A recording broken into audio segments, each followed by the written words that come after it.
السلام علیکم ورحمۃ اللہ وبرکاتہ۔ ان الحمد للہ نحمده ونستعینه ونستغفره ونعوذ باللہ من شرور انفسنا ومن سیئات اعمالنا، من يهده اللہ فلا مضل له ومن يضلل فلا هادی له، واشهد ان لا الہ الا اللہ وحدہ لا شریک له، واشهد ان محمدا عبدہ ورسولہ۔ اما بعد فإن خير الحديث كتاب الله وخير الهدي هدي محمد صلى الله عليه وسلم، وشر الأمور محدثاتها وكل محدثة بدعة وكل بدعة ضلالة وكل ضلالة في النار۔ أعوذ بالله السميع العليم من الشيطان الرجيم من همزه ونفخه ونفثه، بسم الله الرحمن الرحيم۔ یا ایھا الذین آمنوا اجتنبوا کثیرا من الظن ان بعض الظن اثم ولا تجسسوا ولا یغتب بعضکم بعضا۔ سب سے پہلے ہر طرح کی تعریف و توصیف، حمد و ثنا اللہ رب العزت کے لیے لائق و زیبا ہے، جس کے کمالات بے شمار ہیں۔ اللہ تعالیٰ کی بے شمار کمالات میں سے اللہ کا ایک کمال یہ بھی ہے کہ اللہ چیزوں کی حقیقتوں سے واقف ہے۔ اللہ تعالیٰ غیب جاننے والا ہے، اور غیب میں جو بہت ساری چیزیں آتی ہیں ان میں سے ایک چیز ہے انسان کی حقیقت۔ ہر انسان کی ایک حقیقت ہوتی ہے، انسان کا ایک ظاہر ہوتا ہے اور ایک باطن ہوتا ہے۔ ہم جو دیکھ رہے ہوتے ہیں وہ انسان کا ظاہر دیکھ رہے ہوتے ہیں، اور انسان کی ظاہر کی بنیاد پر ہم اس کے بارے میں کوئی گمان کر رہے ہوتے ہیں۔ ہر انسان حقیقت میں کیسا ہے، اس کا کیریکٹر کیسا ہے، اس کا کردار کیسا ہے، اس کا باطن کیسا ہے، یہ اللہ کے علاوہ کوئی نہیں جانتا، ہے نا۔ میرا حقیقی کردار کیا ہے، میں حقیقت میں اندر سے کیسا ہوں، یہ اللہ ہی جانتا ہے۔ آپ حقیقت میں کیسے ہیں، اللہ ہی جانتا ہے۔ ہاں، آپ میرے بارے میں کوئی رائے قائم کرتے ہیں، پر آپ کی جو رائے ہے میرے بارے میں وہ کیا ہے، وہ ایک گمان ہوتی ہے بس، ہے نا۔ آپ میرے بارے میں کوئی بھی گمان کر سکتے ہیں۔ 100% میں کیسا ہوں، خلوت میں، اکیلے میں میرے کیا معاملات ہیں، میرے دل میں اخلاص ہے یا ریا ہے، دکھاوا ہے یا للہیت ہے، یہ اللہ کے علاوہ کوئی نہیں جانتا، یہ صرف اللہ جانتا ہے۔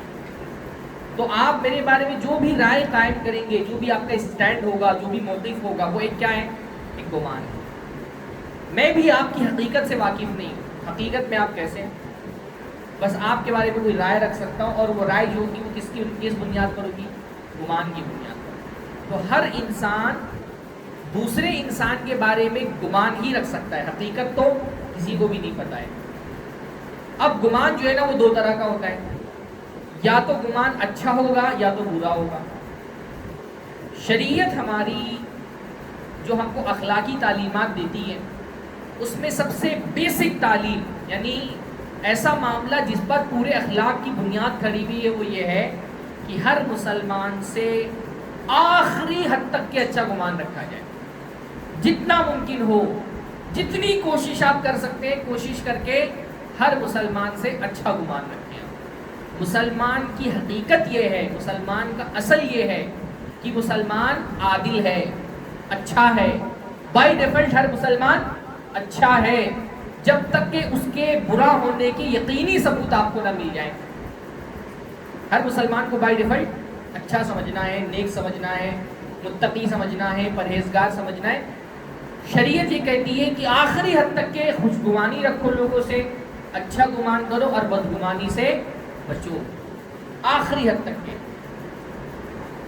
جتنا کوشش ہو سکتی ہے کرو کہ کسی مسلمان کے بارے میں دل کے اندر بدگمانی پیدا نہ ہو، کیونکہ گمان جو ہے نا وہ اخلاق کا سب سے پہلا زینہ ہے، پہلی سیڑھی ہے۔ سارا جو ہمارا اخلاق ہوتا ہے نا، وہ اخلاق کس بنیاد پر ہوتا ہے، گمان کی بنیاد پر۔ جیسا کسی شخص کے بارے میں آپ کا گمان ہوگا، ویسے ہی اس کے ساتھ آپ کے اخلاق ہوں گے، ہے نا۔ ہم کسی آدمی کے ساتھ جو سلوک کرتے ہیں وہ سلوک ہمارے گمان کو درشاتا ہے. جیسا ہمارا گمان ویسا ہمارا سلوک. اگر کسی کے بارے میں گمان اچھا ہے تو اس کے ساتھ ہمارا سلوک بھی اچھا ہو جاتا ہے, اور کسی کے ساتھ اگر گمان برا ہے تو اس کے ساتھ ہمارا سلوک بھی برا ہو جاتا ہے. تو گمان سے ہی اصل میں اخلاق کی شروعات ہوتی ہے. اس لیے شریعت اس پر بہت پابند بناتی ہے ایک مسلمان کو کہ آخری حد تک کہ گمان اچھا رکھو. اللہ تعالیٰ فرماتے ہیں یا ایھا الذین آمنوا اجتنبوا کثیرا من الظن, اے لوگوں جو ایمان لائے ہو بہت زیادہ بدگمانی سے بچو. ان بعض الظن اثم, کیونکہ بعض مرتبہ گمان گناہ بن جاتا ہے. گمان اس حد تک کہ برا ہوتا ہے کہ برا ہوتے ہوتے وہ گناہ بن جاتا ہے. ولا تجسسوا, اور توہ میں مت کرو, لوگوں کی برائیاں مت تلاش کرو, جاسوسی مت کرو, عیب جوئی مت کرو. ولا یغتب بعضکم بعضا, بعض کی غیبت نہ کرے. ایک سلسلہ ہے گناہوں کا جن سے اللہ تعالیٰ نے روکا ہے, اور ان گناہوں کے سلسلے کی سب سے پہلی کڑی کیا ہے؟ بدگمانی. کیونکہ بدگمانی کے پیٹ سے ہی یہ گناہ جنم لیتے ہیں. کیسے لیتے ہیں ابھی انشاءاللہ بتاؤں گا. اللہ نے فرمایا یا الذین آمنوا اجتنبوا کثیرا من الظن, اے لوگ جو ایمان لائے ہو بہت زیادہ بدگمانی سے بچو. یعنی شریعت نے آپ کو بالکل اس سے نہیں منع کیا کہ آپ سرے سے بدگمانی ہی نہیں کر پائیں. کہیں کہیں بدگمانی کرنی پڑے گی, کہیں کہیں آپ بدگمانی سے خود کو نہیں روک سکتے. بھئی بعض مراحل ایسے بھی آئیں گے جہاں آپ نے ایک آدمی کو دیکھا وہ چوری کرتے ہوئے پکڑا گیا, 1 بار 2 بار 3 بار 4 بار. اب شریعت یہ تو نہیں بولتی اس کے بارے میں بھی اچھا گمان کرو, اس سے بھی کاروبار میں ڈیل کر لو, اس سے بھی اپنی بچی کی شادی کرا دو, یہ اچھا گمان رکھو اس کے ساتھ. یعنی ہر معاملے میں آپ اچھا گمان نہیں رکھ سکتے. شریعت اس لیے یہ نہیں بولتی کہ سرے سے کسی سے بدگمانی ہی نہیں کرنا ہے. بھائی جس آدمی کے بارے میں کبھی آپ کے پاس دلائل ہوں یا گمان غالب ہو کہ آدمی برا ہے, آپ کے پاس مشاہدے ہوں, آپ کے پاس دلائل ہوں, اس کے بارے میں تو آپ کو گمان برا ہی ہوگا. اس لیے شریعت سرے سے ہی نہیں کہتی سرے سے بدگمانی نہیں کرنا ہے. شریعت کہتی بہت بدگمانی مت کرو, ہر بات پہ ہر انسان سے بدگمانی مت کرو. شریعت کا اصول کیا ہے؟ ہر مسلمان کو عادل سمجھو جب تک کہ اس کے گناہگار ہونے کا, اس کے برا ہونے کا ثبوت نہ مل جائے. ہر مسلمان اچھا ہے جب تک کہ اس کے برے ہونے کا ثبوت نہ مل جائے. ہمارا معاملہ الٹا ہوتا ہے. ہم ہر آدمی کو کرپٹ سمجھ رہے ہوتے ہیں جب تک کہ اس کے اچھے ہونے کا ہم کو ثبوت نہ مل جائے. ہماری نظر میں یعنی بدگمانی ہماری اس درجے پہ پہنچ گئی ہے کہ ہمارے نزدیک ہر انسان کرپٹ ہے, برا ہے. ہر آدمی کے بارے میں پہلا فیصلہ یہ ہوتا ہے کہ بے ایمان ہے جب تک کہ ہم اس کے اچھے ہونے کی کوئی دلیل ہم کو نہ مل جائے. شریعت اس کے برخلاف نہیں تھی, اچھا گمان کرو. کیونکہ میں نے بتایا کہ ہمارا سلوک جو ہوتا ہے نا وہ ہمارے گمان کے, اگر کسی کے انسان کے ساتھ ہمارا سلوک گمان اچھا نہیں ہوگا تو اس کے ساتھ سلوک بھی اچھا نہیں کر سکتے, اور گمان اچھا ہوگا تو سلوک بھی اچھا ہو جائے گا. بھئی آپ کا پڑوسی ہے, آج کا جو موضوع ہے نا بہت پریکٹیکل ہے, خطابت والا موضوع نہیں ہے. اس لیے ہم کو ان جو بہت زیادہ مثالیں آئیں گی, کیونکہ ہم عام طور پہ سنتے تو ہیں کہ بدگمانی نہیں کرنا چاہیے, پر ہم اپنی زندگی میں بدگمانی کر رہے ہوتے ہیں, ہم کو احساس نہیں ہوتا کہ یہ بدگمانی. تو میں کوشش کرتا ہوں نا کہ معاشرے میں جہاں ہمارے یہاں بدگمانی کا ایک تصور پایا جاتا ہے وہ اس کو میں نکال کر کے آپ کے سامنے رکھوں تاکہ آپ سمجھیں کہ بدگمانی ہوتی کہاں ہے. مان لیجیے آپ کا پڑوسی ہے, آپ کو کہیں جانا ہے, دوپہر کا وقت ہے, آپ نے گھر پہ چابی لگا دی, شام کو آپ کا بیٹا آنے والا ہے.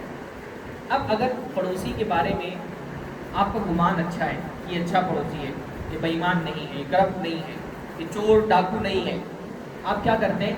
اپنے گھر کی چابی اپنے پڑوسی کو دے کے جاتے ہیں, ہے نا. اپنے پڑوسی کو دے دیتے ہیں, آپ بولتے ہیں بھائی میرا بیٹا شام کو آنے والا ہے, مغرب بعد چابی اس کو دے دینا. آپ نے اس پر یہ اعتماد کیوں ظاہر کیا؟ کیونکہ آپ کا اس کے بارے میں گمان اچھا ہے نا. گمان اچھا ہوگا تو کیا ہوگا؟ سلوک اچھا کریں گے. اگر آپ کا اپنے پڑوسی کے بارے میں گمان اچھا نہیں ہوتا, آپ سمجھتے کہ بے ایمان ہے, یہ میری غیر موجودگی میں کچھ بھی میرے گھر پہ کر سکتا ہے, تو آپ تالا لگا کر کے بھی جاتے, ڈبل تالا لگا کے جاتے, اس کے باوجود فکر مند رہتے کہ میری غیر موجودگی میں پتہ نہیں ہے میرے گھر پہ کیا کرنے والے ہیں, کہیں تالا توڑ کے ہی نہ گھس جائے, ہے نا. ہر آدمی کے بارے میں جیسا آپ کا گمان ہوتا ہے ویسا آپ کا اس کے ساتھ سلوک ہوتا ہے. کبھی آپ کو تجربہ ہوگا کہ راستے میں چلتے ہوئے کوئی بندہ اس نے ہاتھ رک کر کے بائک سے لفٹ مانگ لیا. ابھی آپ سوچتے ہیں کہ مجبور آدمی, لفٹ تو آپ نے دے دی, لیکن ڈر بھی لگتا ہے کسی سنسان علاقے میں, یا لوگ کس طرح کے ہوتے ہیں, تو لفٹ آپ نے دے دی، جب اس کو اس کی منزل پہ چھوڑا اور وہ اتر کے گیا تو چپکے سے ہاتھ ڈال کر کے آدمی جیب چیک کر لیتا ہے ہاں کہ پرس اور موبائل سلامت ہے کہ نہیں سلامت۔ جیسا کسی کے بارے میں ہمارا گمان ہوتا ہے ویسا اس کے ساتھ سلوک کرتے ہیں۔ کبھی ایئرپورٹ پہ بیٹھے ہوئے لیپ ٹاپ ہے، لگیج ہے، بغل میں ایک بندہ بیٹھا ہوا ہے، آپ کو لگتا ہے کہ یہ ایماندار ہے، یہ کوئی چور چمار نہیں ہے، آپ کیا کرتے ہیں؟ بھائی میرا لیپ ٹاپ دیکھنا، میرا لگیج دیکھنا، میں ذرا سا 2 منٹ واش روم سے ہو کر کے آیا، آپ بھروسہ ظاہر کرتے ہیں۔ اور کبھی ایسا ہوتا ہے ٹرین میں آپ بیٹھے ہوئے، 4 لوگ ساتھ میں بیٹھے ہوئے، چھوٹا سا بیگ بھی ہے تو زنجیر میں باندھ کر کے بعض لوگ بیگ لے کر کے واش روم میں جاتے، بھروسہ نہیں ہوتا ہے۔ جیسا کسی آدمی کے ساتھ ہمارا گمان ہوتا ہے ویسا ہی ہم اس کے ساتھ سلوک کرتے ہیں۔ اور جب سلوک میں ہم ایک دوسرے پر اعتبار کرتے ہیں تو یہ اعتبار کمیونٹی کو آگے بڑھاتا ہے۔ کوئی بھی کمیونٹی کب آگے بڑھے گی؟ جب کمیونٹی کے افراد آپس میں ایک دوسرے پر اعتبار کریں گے، ایک دوسرے سے اچھا گمان رکھیں گے، تو پوری کمیونٹی ایک ساتھ ترقی کرتی ہے۔ تو مسلمان ایک کمیونٹی ہے، ایک قوم ہے، یہ قوم کب ترقی کرے گی؟ جب قوم کے افراد آپس میں ایک دوسرے پر اعتبار کریں گے، ایک دوسرے پہ بھروسہ کریں گے، ایک دوسرے کے ساتھ اچھا گمان کریں گے، تو قوم ہر راستے میں آگے بڑھے گی، معاشی معاملات ہوں گے، لوگ خوش رہیں گے۔ زندگی میں خوش رہنے کے لیے بہت ضروری ہے کہ آپ کے پاس اچھی کوانٹٹی میں اعتبار ہو۔ جو آدمی بہت سارے لوگوں پہ اعتبار کرتا ہے بہت مطمئن رہتا ہے، خوش رہتا ہے، اس کو اپنی بیوی پہ اعتبار ہے کہ میرے ساتھ ناانصافی نہیں کرے گی، اپنے بیٹوں پہ اعتبار ہے کہ بڑھاپے میں یہ میرا سہارا بنیں گے، اپنے بھائیوں پہ اعتبار ہے کہ کوئی مشکل آئی تو میرے ساتھ کھڑے ہوں گے، اپنے محلے والوں پہ اعتبار ہے کہ کہیں پریشانی بھی تو میرا ساتھ نہیں چھوڑیں گے۔ جتنا زیادہ آپ لوگوں پہ بھروسہ کرتے ہیں اتنا آپ زندگی میں خود کو مضبوط محسوس کرتے ہیں، خوش رہتے ہیں، تنہا محسوس نہیں کرتے۔ لیکن دنیا میں جب آدمی اعتبار نہیں کرتا لوگوں پہ، لوگوں سے ہمارا بھروسہ اٹھ جاتا ہے، تو بدگمانی کرنے والا آدمی تنہا رہ جاتا ہے، اس کو کسی پہ بھی اعتبار نہیں، اس کو اپنی بیوی پہ اعتبار نہیں۔ آفس گیا ہے تو ڈرا ہوا رہتا ہے کہ پتہ نہیں میری غیر موجودگی میں میری بیوی کیا کر رہی ہے۔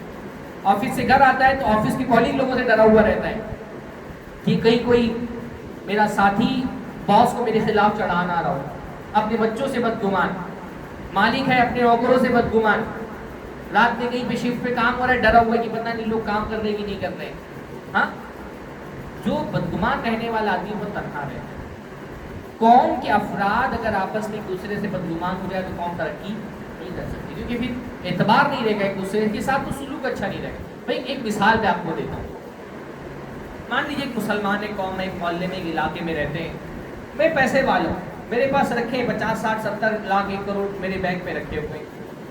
اگر مجھ کو اپنے بھائی پہ اعتبار ہے تو میں بولوں گا بھائی تو 10 لاکھ روپیہ لے کاروبار کر، لوٹا دینا 2 سال کے بعد، کیوں؟ مجھے اس پہ بھروسہ ہے نا، مجھے اس پہ اعتبار ہے، تو میں اپنا پیسہ بینک میں رکھے رہنے کے بجائے مجھے تو سود نہیں چاہیے، میں اپنے بھائی کو دے رہا ہوں، تو لگا کاروبار کر، پھر لوٹا دینا مجھ کو 1 سال بعد 2 سال بعد، دیا 10 لاکھ، وہ بھی ترقی کر رہا ہے، اس نے ترقی، اس نے کمایا، اس نے اپنے دوسرے بھائی کی مدد کی۔ جب لوگ ایک دوسرے پہ اعتبار کرتے ہیں تو ایک دوسرے پہ انویسٹ کرتے ہیں۔ اعتبار جو ہے نا وہ انویسٹ کرنے والی چیز ہے، ایک دوسرے کو آگے بڑھاتے ہیں، سب مل کر کے ایک قوم ترقی کرتی ہے۔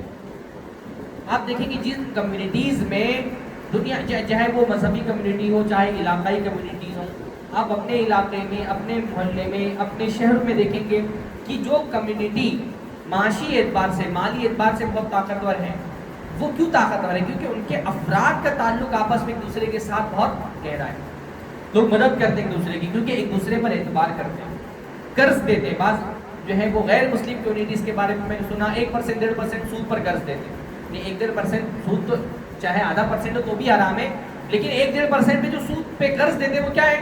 کمیونٹی کے لوگوں کو آپس میں دوسرے پہ اعتبار ہے۔ یہ اعتبار جو ہے نا وہ قوموں کو ایک ساتھ آگے بڑھاتا ہے۔ لیکن جب ہم دیکھتے ہیں ایک آدمی کو میں نے دیا، اس نے میرے ساتھ بے ایمانی کر لی، اب میرا جو اعتبار کا، جب آپ کو پروفٹ نہیں ملتا تو کیا ہوتا ہے؟ آپ کا اعتبار کم ہو جاتا ہے۔ جب بدگمان ہو جاتے ایک دوسرے سے تو کوئی کسی کو آگے نہیں بڑھا رہا ہوتا، تو کمیونٹی ہی ترقی کرتی ہے، قومیں ہی ترقی نہیں کرتی ہیں۔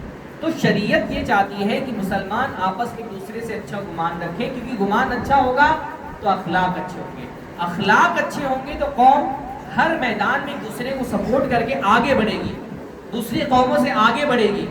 آج مسلمانوں میں جو بہت سارے مسائل ہیں اخلاقی اعتبار سے، اس کی بہت بڑی وجہ ہے کہ افراد جو ہیں وہ قوم کے آپس میں ایک دوسرے کے ساتھ بدگمان ہوتے ہیں، اچھا گمان نہیں رکھتے، مختلف درجات کی بدگمانی ہے، اور جب گمان اچھا نہیں ہوگا تو اخلاق بھی اچھے نہیں ہوگے، بلکہ بدگمانی ہوگی تو پھر ایک آدمی کو اپنا دشمن سمجھ لیں گے، پھر آپ اس کی اچھائیوں کو بھی برائی میں کنورٹ کر دیں گے۔ تو شریعت یہ کہتی ہے بہت زیادہ بدگمانی سے بچو۔ اچھا، اب بدگمانی جو ہے نا اس کی بھی درجات ہوتے ہیں، لیولز ہوتے ہیں، الگ الگ طرح کی بدگمانیاں ہوتی ہیں۔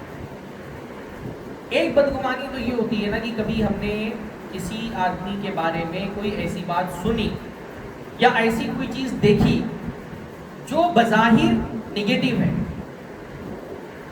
بدگمانی اصل میں کیا ہوتی ہے؟ بدگمانی اصل میں آدھا علم ہوتی ہے، آدھا مشاہدہ ہوتی ہے نا؟ اس آدھے مشاہدے، آدھے علم کی بنیاد پر بعض مرتبہ ہم غلط فیصلہ مکمل کر لیتے ہیں۔ شریعت کہتی ہے ایسا مت کرو، آدھے علم کی بنیاد پر فیصلہ مت کرو۔ کوئی چیز آپ نے دیکھی جو نگیٹو ہے، بظاہر نگیٹو ہے، یا کوئی بات سنی جو بظاہر نگیٹو ہے، ذہن آپ کا ایک اس آدمی کے بارے میں ایک نگیٹو رائے کی طرف جا رہا ہے، شریعت کہتی نہیں، نگیٹو رائے کی طرف مت جانے دو ذہن کو، وہاں نگیٹیوٹی سے نکال کے لاؤ اور پازیٹیو سوچو۔ اچھا گمان رکھنا اصل میں لوگوں کے بارے میں پازیٹیو سوچنے والی بات ہے۔ مثلا آپ یہاں پہ رہتے ہیں نالا سپارہ میں، اب آپ نے میرا روڈ میں، نمرا میں اپنے کسی بھائی کو دیکھا جو نالا سپارہ میں رہتے ہیں، ہاں، آپ نے دیکھا کہ وہ کسی خاتون کے ساتھ بائک پہ جا رہے ہیں، اور آپ کو پتا ہے کہ یہ پیچھے بائک پہ بیٹھی ہوئی خاتون ان کی بیوی تو نہیں ہے۔ اب پہلا خیال ذہن میں کیا آتا ہے؟ پہلا خیال ذہن میں نگیٹو آئے گا کہ بھئی یہ کوئی محبوبہ ہے، یا پہ انہوں نے الگ کوئی اپنی سیٹنگ کر کے رکھی ہوئی ہے، ذہن نگیٹو چیز کی طرف جائے گا۔ شریعت کیا کہتی ہے؟ نہیں، نگیٹو طرف مت جانے دو، ذہن کو نگیٹیوٹی سے نکال کے پازیٹیوٹی کی طرف لے کر کے جاؤ۔ پھر پازیٹیو کیا سوچ سکتے ہیں اس کے بارے میں؟ بھئی ہو سکتا ہے اس کی بہن ہو سکتا ہے اس کی خالہ ہو سکتا ہے اس کی بھانجی ہو سکتا ہے اس کی بھتیجی ہو سکتا ہے اس کی پھوپھی ہو، یا بہت زیادہ نہیں پازیٹیو سوچ پا رہے تو ہو سکتا ہے اس کی دوسری بیوی ہو، تو اس نے لوگوں کے ڈر سے یہ چھپا کے ہی رکھا ہو۔ ٹھیک ہے، نہیں چھپانا چاہیے لیکن اس نے چھپا کے رکھا ہو۔ لیکن شریعت کیا کہتی ہے؟ جتنا ممکن ہو پازیٹیو سوچو لوگوں کے بارے میں، نگیٹو مت سوچو۔ بعض سلف کہا کرتے تھے اپنے بھائی کے بارے میں 70 عذر تلاش کرو، 70 ایکسکیوزز تلاش کرو، اگر 70 نہ مل سکے، 70 تم نے سوچا یہ ہو سکتا ہے، یہ ہو سکتا ہے، یہ ہو سکتا ہے، لیکن کوئی بھی پاسبلٹی نہیں دکھ رہی، تو سوچو شاید کوئی ایسی بات ہو جو مجھے نہ پتا ہو۔ 70 ایکسکیوزز نہیں مل رہے آپ کو کہ ایسا نہیں ہو سکتا ہے، تو سوچو شاید ایسا کوئی ایکسکیوز اس کے پاس ہوگا جو میرے پاس نہیں ہے۔ آخری درجے میں مطلب آپ اللہ کے نبی صلی اللہ علیہ وسلم کے اچھے گمان کا اندازہ لگائیں۔ ایک آدمی آ کر کے اللہ کے نبی سے کہہ رہا ہے کہ اللہ کے نبی صلی اللہ علیہ وسلم میں نے زنا کر لیا، اپنی زبان سے بول رہے ہیں، اللہ کے رسول نے فوراً نہیں مانا، صحابی سے کیا بول رہے ہیں؟ اس کا منہ سنو کوئی شراب تو نہیں پیا ہوا ہے۔ یہ دیکھیے کس درجے کی ایک پازیٹیو تھنکنگ ہے کہ یہ زنا نہیں کر سکتا بندہ، ہو سکتا ہے شراب پی لیا ہو اور شراب کے نشے میں آ کر کے یہ بول رہا تو اس کا منہ تو سنو ذرا شراب تو نہیں پیا ہوا ہے۔ آخری درجے میں جا کر کے بعض سلف کہا کرتے تھے کہ اگر میں اپنے کسی بھائی کی داڑھی سے شراب ٹپکتا ہوا دیکھوں، شراب ٹپک رہی ہے، تو میں کیا سوچوں گا؟ میں سوچوں گا شاید کسی نے اس کے اوپر شراب گرا دی، یہ شراب نہیں پی سکتا۔ میں نہیں سوچوں گا یہ شراب پی رہا تھا۔ اگر اس کے کپڑے سے، اس کی داڑھی سے شراب ٹپک رہی ہے، اس کے کپڑے سے شراب کی بو آ رہی ہے، میں سوچوں گا شاید کسی نے شراب اس کے اوپر گرا دی۔ ہو سکتا ہے نا؟ ہاں، اگر میں کسی بھائی کو دیکھوں اپنے کہ وہ پہاڑی پہ کھڑے ہو کے کہہ رہا ہے انا ربکم الاعلی، فرعون نے کہا تھا نا قرآن مجید کے اندر ہے، فرعون نے کہا انا ربکم الاعلی، ذہن کس طرف جا رہا ہے؟ یہ ربوبیت کا دعویٰ کر رہا ہے۔ اب پازیٹیو کیا سوچ سکتے ہیں اس میں؟ آپ بتائیے کیا پازیٹیو سوچ سکتے ہیں؟ ہاں، سلف نے کہا کہ میں سوچوں گا کہ شاید یہ قرآن کی آیت پڑھ رہا ہے وہاں پہ۔ یہ خوشگوانی ہے، اور شریعت یہ چاہتی ہے آپ سے کہ جتنا ممکن ہو کسی مسلمان کا بظاہر برا دکھنے والا فعل ہے اس کو تعویل جو اس کی کرو وہ پازیٹیو کرو، ایکسپلینیشن اس کا کیا کرو؟ پازیٹیو کرو۔ آپ نے کسی مسلمان اپنے بھائی کو دیکھا لڑکھڑا رہے ہو، ہاں، کسی مسلمان عورت کو دیکھا نقاب پہن کر کے نشے کی حالت میں لڑکا رہی ہے، پہلا ذہن تو یہ ہے کہ شراب پیے، لیکن یہ بھی تو ہو سکتا ہے کہ آج کل اسٹیشنوں پہ لوگ کچھ سکھا کر کے کچھ بسکٹ وسکٹ کھلا کر کے نشہ آور چیزوں کو لوٹ لیتے ہیں، ہو سکتا ہے اس کے ساتھ ایسا ہی کوئی حادثہ ہو، اس نے کچھ شراب نہ پیو، اس کو کسی نے کوئی نشہ آور ہوتا ہے کہ نہیں اسٹیشنوں پہ نشہ آور چیز کھلا کر کے سامان لوٹ لیتے، شاید اس کے ساتھ ایسا کوئی واقعہ ہو سکتا ہے بیچارہ بیمار ہو، اور بیمار ہو کر کے چکرا رہے ہیں، ہم سوچ رہے تو نشہ کرنے والے، ہاں؟ یا آپ کہیں پہ مان لیجیے مثالیں آئیں گی بہت زیادہ، کیونکہ مثالوں سے ہی باتیں بالمثال یتضح المقال، مثالوں سے باتیں واضح ہو جاتی ہیں۔ مان لیجیے آپ کہیں پہ یہاں کھڑے ہوئے، رات کا کوئی 1-1:30 بجے کا وقت ہے، آپ کہیں سے آ رہے اور آپ نے اپنے کسی بھائی کو بیئر بار میں داخل ہوتے ہوئے دیکھ لیا رات کے وقت میں، اب پہلا خیال کیا آتا ہے ذہن میں؟ پہلا خیال تو یہ آتا ہے کہ یہ بندہ ٹھیک نہیں ہے، ہاں مسجد میں تو یہ صاحب آگے آگے دکھائی دیتے، رات دن کی یہ حرکتیں۔ شیطان جو ہے کیا کرتا ہے، اپنے مسلمان بھائی کے بارے میں آپ کے دل میں بدگمانی ڈالنا چاہتا ہے۔ اللہ کے رسول نے فرمایا ایس الشیطان ان یعبد المصلیون فی جزیرۃ العرب، شیطان اس سے تو مایوس ہو گیا کہ اب اس کی عبادت جزیرۃ العرب میں نماز پڑھنے والے کریں گے، ایسا تو نہیں ہوگا، ولکن فی التحریش بینکم، لیکن تمہارے درمیان نفرت ڈالنے کے بارے میں وہ بہت پر امید ہے کہ نفرت ڈالوں گا مسلمانوں کے درمیان۔ پہلا خیال تو یہ آتا ہے کہ شراب کھانے میں گیا ہے تو شراب پینے کے لیے گیا ہوگا، لیکن آپ کیا کریں گے؟ آپ نے اس کو شراب پیتے نہیں دیکھا نا، آپ نے صرف شراب کھانے میں جا کے دیکھا، آپ سوچیں کہ شاید اس کا کوئی ایکسکیوز ہو، شاید وہ کسی شرابی آدمی کو کوئی شراب پی کے اندر پڑا ہوا ہے، اس کا بھائی، اس کا دوست، اس کا پڑوسی اس کو اٹھانے کے لیے گیا ہو، کوئی اور کام ہو اس کا، جو شراب کی دکان چلاتا ہے اس سے کوئی مالی معاملہ اس کا ہو، کوئی وجہ ہو سکتی ہے، کوئی ریپ پڑنے والی ہے، کسی کو بچانے کے لیے گیا ہے وہاں پر، کسی کو سمجھانے کے لیے گیا کہ شراب مت پیو، بہت ساری وجوہات ہو سکتی ہے نا۔ غالب کا ایک شعر ہے، میں خانے تھے مسجد تک ملتے ہیں نقوش پا، یا شیخ گئے ہوں گے یا رند گیا ہوگا، ہاں غالب یہ کہتا ہے کہ میں خانے سے مسجد تک ملتے ہیں نقوش پا، نقوش پا یعنی پیر کے نشان، تو صبح جو ہے وہ پیر کے نشان دکھ رہے کہاں سے کہاں تک، میں خانے سے مسجد تک، اب یا شیخ گئے ہوں گے یا رند گیا ہوگا، دو ہی پوزیٹیوٹی ہے، یا تو شیخ صاحب رات میں نکل کر کے میخانے گئے تھے، یا میخانے سے شرابی مسجد کے اندر آ گیا تھا۔ تو ایک طریقہ ہوتا ہے جو ہمارے مشاہدات ہوتے ہیں، جو ہمارا آبزرویشن، ادھورا آبزرویشن ہوتا ہے، یا تو آپ اس کو پازیٹیو ایکسپلین کریں یا تو نگیٹیو ایکسپلین کریں، تو بجائے شیخ کے بارے میں بدگمان ہونے کے شرابی کے بارے میں اچھا گمان کر لو، یہ ہو سکتا ہے بھائی شرابی کو اللہ یاد آ گیا ہو تو رات میں وہ مسجد میں آ گیا ہو نماز پڑھ لی، ہر وہ چیز جس کے بارے میں معلومات ادھوری ہے۔ بعض مرتبہ ایسا ہوتا بھی ہے، ہم کوئی کام جو ہے وہ نیکی اس کے لیے چھپا رہے ہوتے ہیں، سامنے والا بدگمان ہو جاتا ہے۔ دیکھیے حضرت عمر رضی اللہ تعالیٰ عنہ کا ایک واقعہ ہے، وہ رات میں ایک مرتبہ، مطلب ان کا معمول تھا جب رات میں سارے مدینہ والے سو جاتے ہیں تو وہ رات میں چپکے سے نکلتے ہیں، لوگوں سے نظریں بچا کر کے خاموشی سے مدینہ کے کنارے پہ ایک کٹیا تھی، چھوٹی سی جھوپڑی، اس میں جاتے، تھوڑا دیر وہاں پہ رہتے، پھر واپس نکل کر کے اپنے گھر پہ آ جاتے۔ اب کسی دن ان کے کسی ساتھی نے دیکھ لیا ان کو کہ رات میں جو ہے وہ حضرت عمر چپکے سے نکل کے جا رہے ہیں لوگوں سے نظریں بچاتے ہوئے، اور وہ کٹیا کے اندر جاتے، تھوڑا دیر وہاں رہتے، پھر نظریں بچاتے ہوئے واپس آ جاتے۔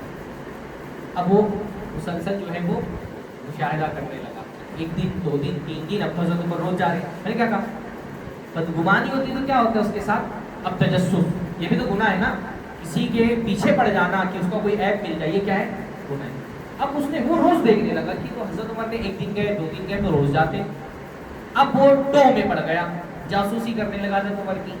اب کسی دن کے وقت میں جب حضرت عمر نہیں جاتے تب وہ دن میں گیا، اس کو لگا کہ حضرت عمر کا کوئی معاملہ گڑبڑ والا ہے، ورنہ لوگوں سے کیوں بچاتے ہیں، ہمارے یہاں چھپانے والی چیز نہیں سمجھ میں آتا تھا کہ کچھ برا ہے تبھی تو چھپا رہے ہیں، کیونکہ اچھی چیزیں تو چھپائی نہیں جاتی، ہمارے یہاں بہت سارے لوگ ہی چھپاتے ہیں، تو کچھ برا ہے تبھی حضرت عمر چھپا رہے ہیں۔ تو دن کے وقت میں وہ اس جھوپڑی میں گیا، جب جھوپڑی میں گیا تو دیکھا ایک بوڑھی عورت نابینا وہ ہے اس جھوپڑی کے اندر، تو کہا کہ اماں یہ رات میں کون تمہارے گھر میں آتا ہے، کیوں آتا ہے؟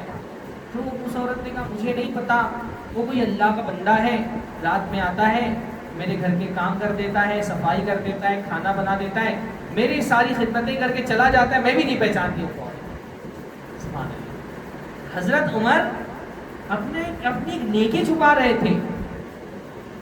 نیکی، بعض نیکیاں بندے کی کیسی ہونی چاہیے کہ صرف اللہ اور اس کے بیچ میں، کوئی نہیں جانتا، یہ اخلاص ہے نا کہ صرف اللہ اور بندے کے بیچ میں اور کوئی نہیں جانتا۔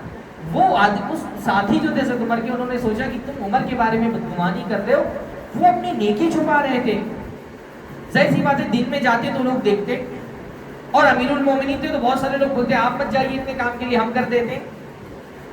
تو بعض مرتبہ ہم کوئی نیکی کا کام کر رہے ہوتے، سامنے والا دیکھ کر کے بدگمان ہو جاتے۔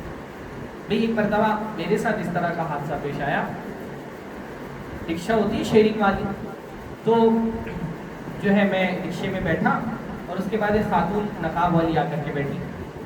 اب وہ رکشے والا جو ہے تیسری سیٹ کا انتظار کر رہا تھا، جب 3 سیٹیں ہو جائیں گی تب جائیں گے۔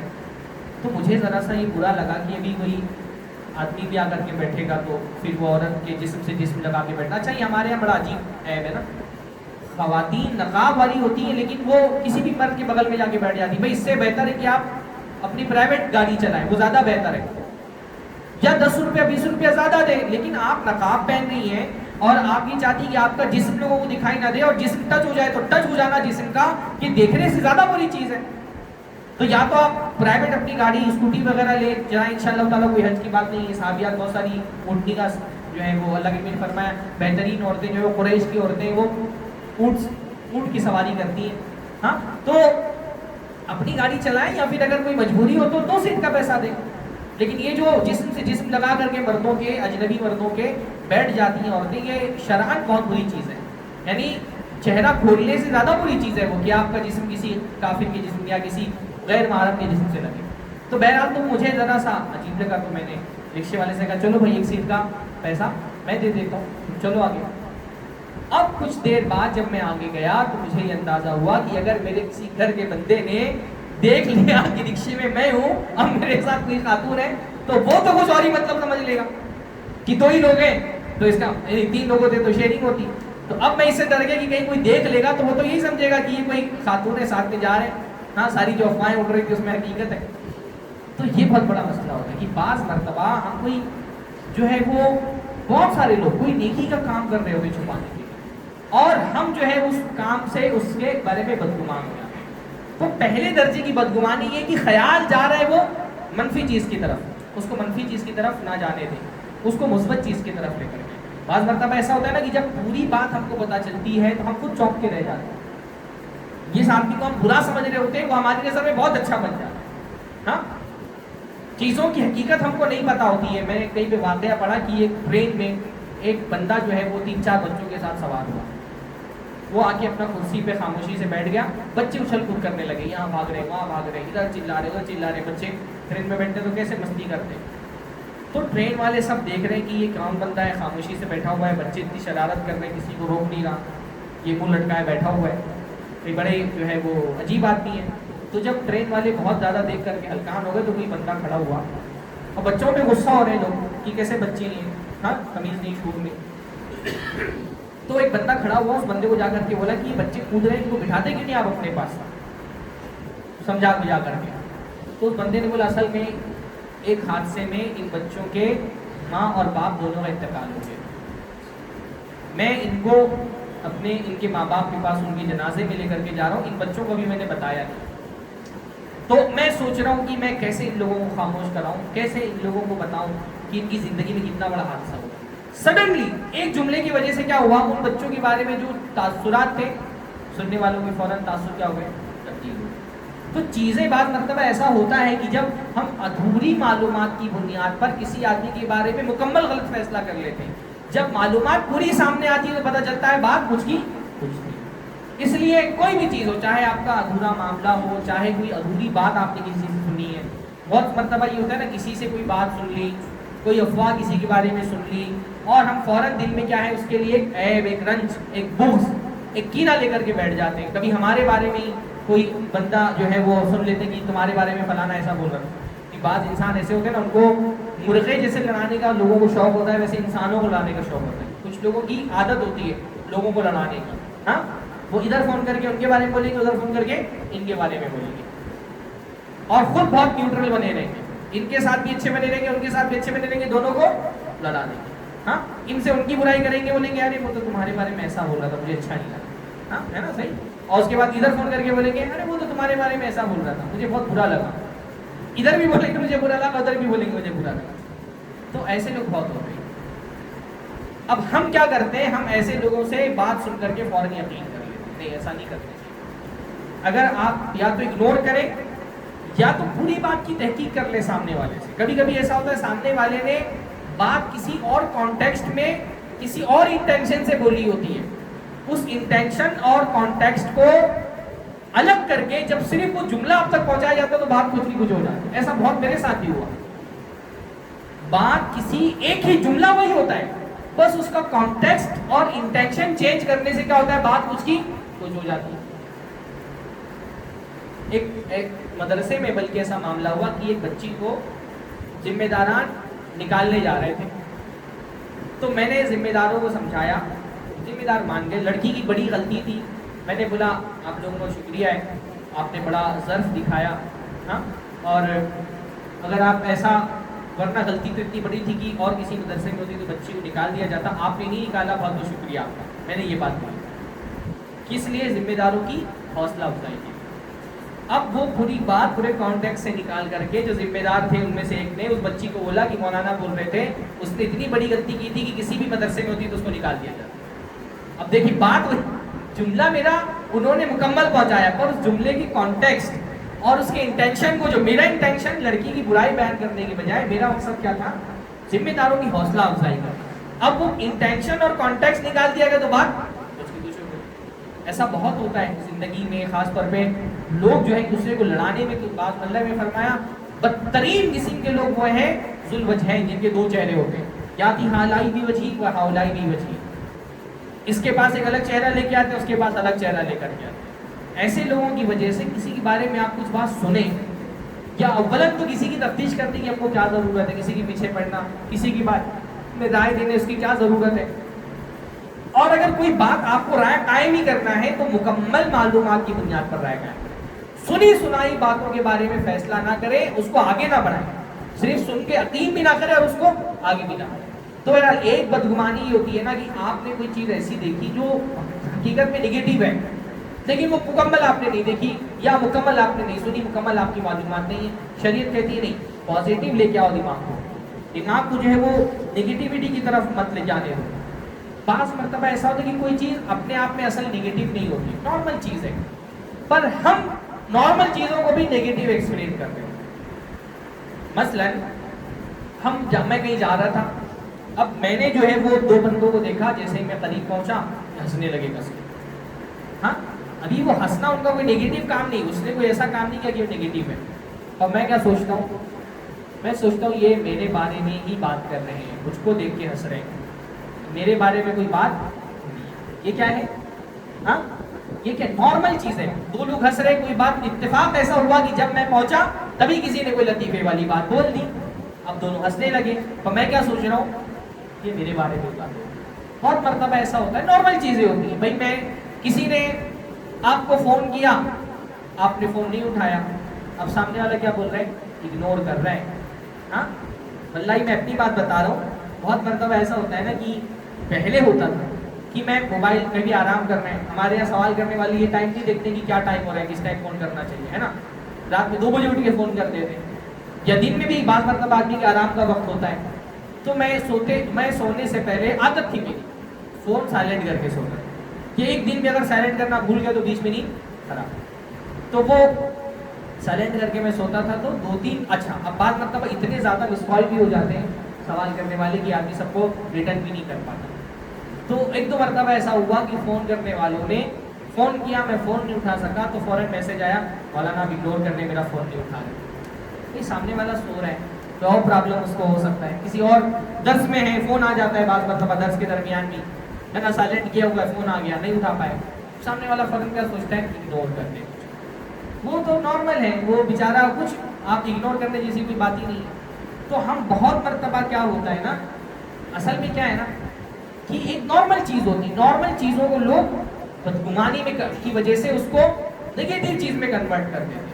میں نے بہت سارے لوگوں کو دیکھا ہے، وہ ایک میسج سوشل میڈیا پہ گردش کرتا ہے کہ اس زمانے میں شریف وہی ہے جس کے موبائل میں پاسورڈ نہ ہو۔ تو لوگ یہ سوچتے ہیں کہ اگر پاسورڈ لگا دیا تو پھر وہ اس کا مطلب کچھ نہ کچھ الٹی سیدھی چیزیں اس کے موبائل میں تبھی پاسورڈ لگائے۔ حالانکہ اس زمانے میں بے وقوف ہے وہ آدمی پاسورڈ نہیں لگاتا، کیونکہ آپ کا موبائل چوری ہوگا تو آپ کا ڈیٹا بھی چوری ہو جائے گا۔ ویسے آپ کا صرف موبائل چوری ہوگا، اگر پاسورڈ نہیں تھا تو آپ کا ڈیٹا بھی چوری ہو جائے گا۔ اس میں پتہ نہیں آپ کے کون سے بینک کے اکاؤنٹ، ساری چیزیں ہوتی ہیں، آپ کی تصویریں ہوتی ہیں، گھر والوں کی پرائیویسی والے بہت سارے معاملات ہوتے ہیں۔ ایک صاحب نے، ابھی کی نہیں پرانی بات ہو گئی، اب تو لوگ پاسورڈ لگانے ہی لگے، ایک صاحب نے مجھ سے موبائل مانگا کسی کام سے، تو میں نے دیا، تو موبائل میں پاسورڈ لگا تھا، تو میں نے بولا لائیے میں کھول دیتا ہوں، تو وہ بڑی تعجب کرا نا آپ کے موبائل میں بھی پاسورڈ مطلب آپ سوچیں نارمل سی چیز ہے، موبائل میں پاسورڈ لگانا نارمل چیز ہے، اور کسی بندے نے موبائل میں پاسورڈ لگا لیا تو پھر ہم سمجھتے ہیں کہ یہ کچھ نہ کچھ اس کے اندر گڑبڑ ہے۔ تو یہ بھی ایک بدگمانی ہے۔ یہ اس سے بڑی ایک تو ہوتا ہے کہ آپ نے کوئی کام ایسا دیکھا کہ ذہن وہ اس کو نیگیٹو کام ہے، وہ جو آپ نے دیکھا تھا ایک بندے کو کہ وہ بیئر بار میں جا رہا ہے، وہ نیگیٹو چیز تھی، اس کو پازیٹیو میں لے کے آنا، یہ تو کوئی نیگیٹو چیز نہیں ہے نا، تو پازیٹیو چیز ہے۔ تو ہمارے یہاں کیا ہوتا ہے، جب ہمارا بدگمانی کا ایک کالا چشمہ ہے، جب وہ ہم لگا لیتے ہیں آنکھوں میں تو ہم کو ہر چیز کالی دکھائی دیتی ہے، ہر چیز ہم کو بری، اچھی چیزیں بھی ہم کو کیا ہوتی ہے، بری دکھائی دیتی ہے۔ وہ ایک لطیفہ ہی ہے، لیکن وہ ہمارے لطیفے جو ہے نا، وہ ہماری ایک جو کلیکٹیو ہماری ایک سوچ ہوتی ہے اس کو درشاتے ہیں۔ کہ وہ رات میں میاں بیوی دونوں سو رہے تھے، اچانک جو ہے وہ شوہر کا موبائل میں کوئی بیپ بجی اور اچانک اس کے موبائل کی اسکرین آن ہو گئی۔ اب بیوی جو ہے وہ ہڑبڑا کے اٹھی اور اس نے موبائل دکھا اور چونک کر کے فوراً اس نے غصے میں اپنے شوہر کو جگایا اور بولا کہ یہ آپ کے موبائل میں اتنی رات میں کون عورت بیوٹیفل لکھ کر کے آپ کو میسج کر رہی ہے۔ اب شوہر بھی ہڑبڑا کے اٹھا اور اس نے بھی آنکھ ملتے ہوئے دیکھا تو اس نے بولا اللہ کی بندی، یہ بیوٹیفل نہیں لکھا ہے، یہ بیٹری فل لکھا ہے، یہ بیٹری فل لکھا ہے، یہ بیوٹیفل تم اس کو پڑھ رہی ہے۔ کیوں؟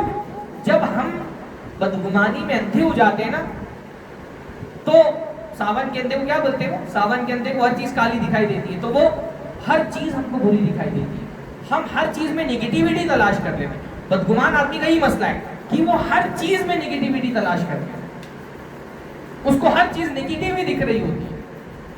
وہ ایک بندے کے بارے میں آتا ہے نا کہ اس کا وزن کافی بڑھ گیا تھا، تو اس نے جو ہے یہ وعدہ کیا کہ میں آج سے فاسٹ فوڈ نہیں کھاؤں گا، بند فاسٹ فوڈ۔ اب گھر پہنچا بندہ تو بچوں نے بہت ضد کی کہ نہیں آپ چلیے ہم کو پیزا کھلائیے۔ اب بچوں نے بہت ضد کی تو بندہ تیار ہو گیا کہ چلو لے کے چلتا ہوں، لے کے گیا کہ پیزا ہٹ پہ بیٹھا۔ اب بچوں کیونکہ اس کو نہیں کھانا تھا تو اس نے پیزا آرڈر کیا، پیزا آیا ساتھ میں، بچے بیٹھ گئے تو وہ کرسی لے کے پیچھے ہو گیا کہ بچوں کو کھانے تو مجھے نہیں کھانے۔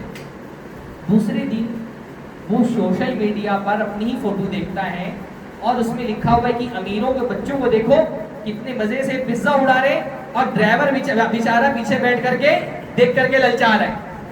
ہاں ڈرائیور جو ہے دیکھ دیکھ کے للچا رہا ہے اور یہ بچے دیکھو مزے سے پیزا اڑا رہے۔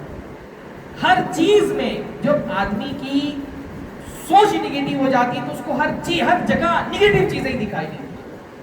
بعض لوگ نا بہت اپنے آپ کو ہوشیار سمجھ کے بولتے ہیں کہ میں لوگوں کا چہرہ دیکھ کے پہچان جاتا ہوں کون بے ایمان ہے کون چور ہے۔ یہ کیا ہے؟ چہرہ دیکھ کر کے کسی کا اس کے بارے میں بے ایمان ہونے کا، چور ہونے کا فیصلہ کر لینا بدترین قسم کی بدگمانی ہے۔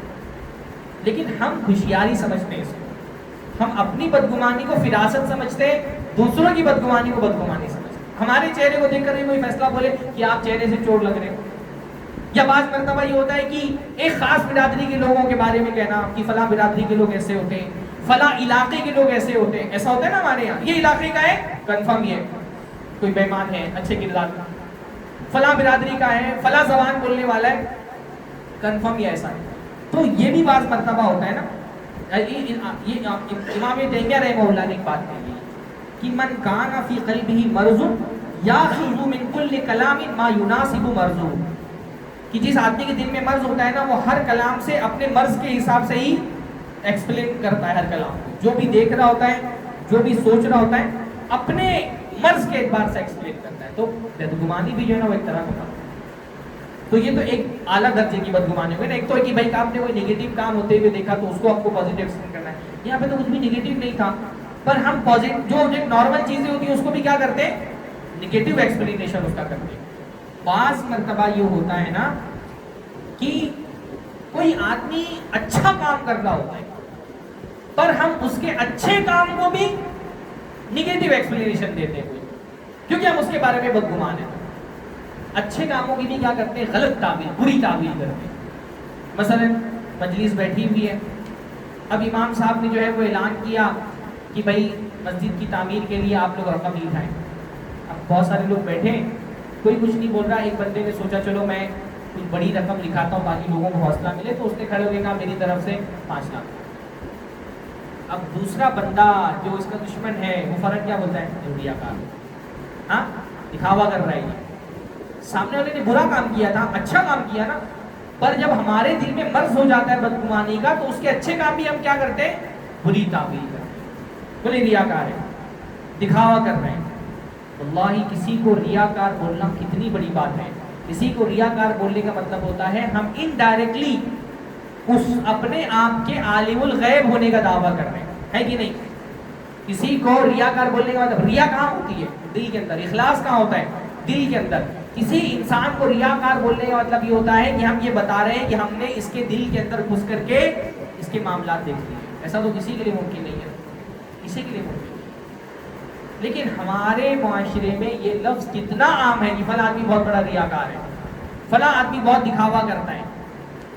ارے بھائی ایک بات بڑی پیاری امام ابن القیم رحمہ اللہ نے کہی ہے کہ اکثر اوقات میں انسان خود اپنے نیت کے بارے میں کنفیوز ہوتا ہے, ڈرا ہوا ہوتا ہے ایمان والا کہ کہیں میرے دل میں ریاکاری نہ آ جائے. ہوتا ہے کہ نہیں ہوتا ہے. آدمی کسی کو دے رہا ہے کہیں پر, لیکن اس کو ڈر لگتا ہے کہ کہیں یہ ریاکاری تو اس کے اندر نہیں آ گئی. بہت سارے لوگ سوال بھی کرتے ہیں, بہت سارے لوگ سوال بھی کرتے ہیں کہ مولانا یہ فلاں کام میں کر رہا تھا تو مجھے لگا کہ کہیں ریاکاری نہ ہو تو میں نے چھوڑ دیا. کبھی بھی ریاکاری کے خوف سے نیکی کے کام کو نہیں چھوڑنا چاہیے.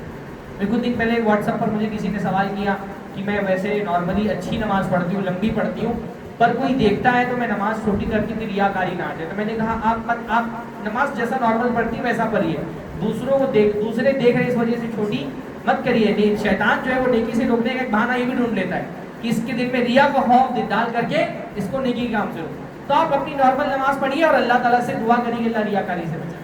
تو بندہ اپنی نیت کے بارے میں بھی 100% پر جو ہے وہ شیور نہیں ہو پاتا کہ کہیں میری نیت کے اندر ریا نہ آ جائے, اور ہم کتنا آسانی سے دوسروں کی نیت پہ حکم لگا دیں. دوسرا ریاکار ہے. بہت بڑی بات ہے کسی کے دل کے بارے میں بات کرنا کہ اس کے اندر ریاکاری ہے, یہ دکھاوے کے لیے کرتا ہے. حضرت اسامہ نے ایک بندے کو جنگ کی حالت میں پکڑا, تلوار اٹھائی قتل کرنے کے لیے, اس نے کلمہ پڑھ لیا. حضرت اسامہ نے پھر بھی اس کو قتل کر دیا. تو دوسرے صحابی کھڑے ہو کے دیکھ رہے تھے, انہوں نے کہا میں یہ بات اللہ کے رسول سے جا کے بتاؤں گا, اس کو چھپاؤں گا نہیں میں. تم نے کلمہ پڑھنے کے باوجود کیوں اس کو قتل کر دیا؟ گئے اللہ کے رسول سے شکایت کی, حضرت اللہ کے رسول نے بلایا حضرت اسامہ سے پوچھا کہ کیوں تم نے ایسا کیا؟ ہاں, تو کہا اللہ کے نبی اس نے موت کے خوف سے کلمہ پڑھا تھا. اللہ کے نبی غصہ ہو گئے, کہا اللہ شققت قلبہ, اس کا سینہ چیر کے کیوں نہیں دیکھ لیا؟ تم کون ہوتے ہو فیصلہ کرنے والے کہ وہ خوف سے کلمہ پڑھا تھا کہ وہ اخلاص سے کلمہ پڑھا تھا؟ اتنا ڈاٹا حضرت اسامہ, اللہ کے نبی کے وہ چہتے تھے, اتنا ڈاٹا کہ حضرت اسامہ چاہت کرنے لگی کاش اس سے پہلے میں مسلمان ہی نہیں ہوا ہوتا, اس واقعے کے بعد مسلمان ہوتا تو میرا وہ گناہ دھل جاتا. لیکن ہم کتنی آسانی سے لوگوں کے بارے میں فیصلہ کر دیتے ہیں کہ یہ ریاکار ہے, یہ دکھاوا کرتا ہے. ہاں, اچھے کاموں کو بھی برے طرح سے ایکسپلین کرنا ہوتا ہے. ایسا بعض مرتبہ اچھا کام ہوتا ہے. اب دیکھیے ایک صحابی جو ہے, انہوں نے جو ہے بہت مدینہ سے دور رہتے تھے, یعنی کنارے پر رہتے تھے مدینہ کی بستی کے, تو ان کو مسجد نبی تک آنے میں وقت لگتا ہے کافی. تو بعض صحابہ نے کہا کہ تم جو ہے مسجد نبی کے پاس گھر بنا لو نا, اللہ کے نبی کے پڑوس میں, اتنا دور سے چل کر کے آتے ہو ہر نماز میں. تو انہوں نے کہا مجھے نہیں پسند کی مسجد کے پاس میرا گھر. اب صحابہ جو ہیں ان کو بظاہر یہ بات تو بری لگتی ہے نا کہ بھائی مسجد کے پاس گھر نہیں, کون مسلمان نہیں چاہتے کہ مسجد کے پاس گھر ہو. تو بعض صحابہ کو ایسا لگا کہیں نفاق تو نہیں ہے ان کے اندر, منافق تو نہیں ہے. جا کر کے اللہ کے رسول کو بتایا, اللہ کے رسول نے کیا کیا؟ اتنی بات میں فیصلہ نہیں کیا، اللہ کے رسول نے بلایا اور بلا کر کے پوچھا کہ تم نے ایسا کیوں کہا؟ جب تم سے کہا کہ مسجد کے پاس گھر بنا لو تو تم نے بولا نہیں میں نہیں چاہتا کہ مسجد کے پاس میرا گھر ہو۔ کہ اللہ کے نبی میں نے آپ سے ایک حدیث سنی تھی کہ جب آدمی اذان سننے کے بعد وضو بناتا ہے اور وہ گھر سے باہر نکلتا ہے تو ہر قدم پر اس کے لیے نیکیاں لکھی جاتی ہیں، اس کے درجات بلند ہوتے ہیں، اس کے گناہ معاف ہوتے ہیں۔ تو میں یہ چاہتا ہوں کہ میرا گھر مسجد سے دور رہے تاکہ میرے قدم مسجد تک کے آنے کے زیادہ رہے اور ہر قدم کے بدلے میں میری نیکی لکھی جائے، میرا گناہ معاف ہو، میرے درجات بلند ہو۔ وہ ایک اچھی بات تھی، ہے نا؟ اچھے چیزوں کو بھی کیا ہوتا ہے اگر بدگمانی آ جائے تو ہم بری طرح سے، بلکہ بعض مرتبہ تو یہ دیکھیں نا، بعض مرتبہ یہ ہوتا ہے کہ ایک آدمی کسی کے ساتھ احسان کر رہا ہوتا ہے، آپ کسی کے ساتھ احسان کر رہے ہیں، جس کے ساتھ احسان کر رہے ہیں وہی آپ کے بارے میں بدگمان ہو جاتے ہیں کہ یہ میرے ساتھ اتنی اچھائی کیوں کر رہا ہے، کہیں اس کو کچھ چاہیے تو نہیں مجھ سے۔ یعنی یہ بدترین درجہ ہے بدگمانی کا کہ ایک بندہ میرے ساتھ، میں نے کسی سے قرضہ مانگا، اس نے پہلی بار میں دے دیا، یار اس نے پہلی بار میں کیوں قرضہ دے دیا، کوئی ٹال مٹول کیے بغیر، کہ اس کی نیت میں کوئی کھوٹ تو نہیں ہے، ہاں کہیں یہ پھر میرے بیٹے سے اپنی بیٹی کی شادی تو نہیں کرانے والا ہے، اتنا میرے ساتھ اچھائی کر رہا ہے، یہ اس کے گھر سے ہدیہ کیسے آ گیا، ہاں کہیں کچھ کھانے میں ملا تو نہیں دیا، ہاں تو کیسے جو ہے کسی شاعر کا شعر ہے کہ محفل میں ان کے کب تک مجھ تک پہنچتا تھا جام، ساقی نے کچھ ملا نہ دیا ہو شراب میں، مطلب مجھ تک پہنچ گئے تو کسی نے کھانا دے دیا تو ہم سوچتے ہیں کہ کچھ ملا کر دے تو نہیں دیا ہے۔ بعض گھروں میں میں نے دیکھا کہ وہ کسی کی دعوت میں جاتے نہیں اور کسی کا کھانے کا ہدیہ قبول نہیں کرتے، بس یہ ڈر لگا ہوا ہے کہ کوئی بھی مجھ کو کھانے میں کچھ بھی ملا کر کے دے دے، تو کسی کے گھر کا کچھ نہیں کھاتے۔ یہ بدترین کسی کی بدگمانی ہے کہ ایک آدمی آپ کے ساتھ احسان کر رہا ہے، اس کے احسان کو ہی آپ غلط ایکسپلین کرتے ہیں کہ یہ میرے ساتھ کچھ برا چاہتا ہے اس لیے اتنی اچھائی کر رہا ہے۔ بعض ہمارے جو ہیں احباب کو میں نے دیکھا ہے، بعض خواتین کو خاص طور پہ، اچھا بدگمانی میں بھی خواتین کا ایک الگ ہی لیول ہوتا ہے، مرد تو جو ہے تھوڑا بہت ایک دوسرے پہ اعتبار کرتے ہیں، عورتیں اور زیادہ نہیں کرتی۔ ان کو میں نے دیکھا نا کہ ان کے ساتھ کچھ بھی برا ہو کہ فلانی نے نظر لگائی ہے، ہاں اس نے نظر لگا دی ہے، اس نے کچھ جھاڑ بھوک کر دیا ہے، ہاں دنیا خاص طور پہ یہ بڑا عجیب سا معاملہ ہو گیا ہمارے یہاں، تھوڑی سی کوئی تکلیف آئے گی فوراً راقی کے پاس پہنچیں گے، اور ہمارے یہاں راقی اتنے سارے کاروبار کرنے والے ہو گئے نا، پہلے ہم لوگ الحمدللہ بہت فخر سے بولتے تھے کہ اہل حدیثوں کا کوئی بابا نہیں ہوتا، بابا نہیں ہوتے اہل حدیثوں کا۔ اب صورتحال یہ ہو گئی ہے کہ مسلم علاقوں میں، اہل حدیث علاقوں میں ایک پتھر اٹھاؤ 3 بابا نکلتے ہیں، قدم قدم میں بابا لوگ ہو گئے، اتنے راقی ہو گئے۔ تو اب وہ یہ راقی جب کاروبار کرتے ہیں نا تو یہ کیا کرتے ہیں، جب تک آپ ڈیمانڈ نہیں کریٹ کریں گے مارکیٹ میں تو آپ کو کہاں سے کسٹمر ملیں گے، ہاں کلائنٹ کہاں سے ملیں گے؟ تو ڈیمانڈ کریٹ کرنے کا طریقہ کیا ہے؟ میں نے بعض لوگوں کو دیکھا ہے بخار ہے، جا کر کے ان کو دکھاؤ، بولیں گے جادو ہے۔ کسی کو ایک صاحب بولتے ہیں، دعویٰ ہے ان کا، کسی کو کینسر تھا، بولتے دنیا میں کینسر نام کی کوئی بیماری نہیں ہوتی، جتنے بھی کینسر ہے وہ سب کے سب جنوں کی وجہ سے ہوتے ہیں۔ وہ دعویٰ کرتے ہیں کہ میں کینسر کا علاج رقیہ سے کرتا ہوں۔ اب وہ کیا ہو گیا ہے نا، کوئی بیمار ہوا 2-4 ٹیسٹ کرائے، نہیں کوئی پتہ نہیں کر رہا ہے، کسی نے کچھ کرایا ہے، اب دنیا بھر پہ شک، بہو ساس پہ شک کر رہی ہے، ساس بہو پہ شک کر رہی ہے، شوہر بیوی پہ، بیوی شوہر پہ، بھائی بھائی پر۔ کتنی بدترین بدگمانی ہمارے یہاں یہ جادو ٹونے یہاں سے بدقی کے نام پہ ہوتی ہے، بدترین قسم کی بدگمانی۔ یعنی بعض لوگ اس معاملے میں اتنے شکی ہوتے ہیں نظر لگنے کے معاملے میں کہ ان کی تعریف کرتے ہیں کسی چیز کے ڈر لگتا ہے کہ ان کی تعریف کر دو نا آگے کچھ برا ہو جائے گا تو بولیں گے فلاں نے تعریف کی تھی اسی نے نظر لگا دی۔ آپ دیکھیے ہم نے یہ موضوع اس پہ بات مکمل عام طور پر کوئی بات نہیں کرتا ہے، ہم صرف اتنا بول دیتے ہیں کہ بدگمانی سے بچو۔ میں چاہتا ہوں کہ آپ یہ دیکھیں کہ معاشرے میں بدگمانیوں کی کیا کیا صورتیں پائی جاتی ہیں نا، دیکھا نہیں آپ نے کتنا زیادہ اس معاملے میں بدگمانی ہوتی ہے، اور شیطان تو چاہتا یہی ہے کہ آپس میں ایک دوسرے کو لڑا دے، اور اس کا ذریعہ بہت بڑا یہ بن گیا جادو ٹونے کا جو مزاج بن گیا ہے۔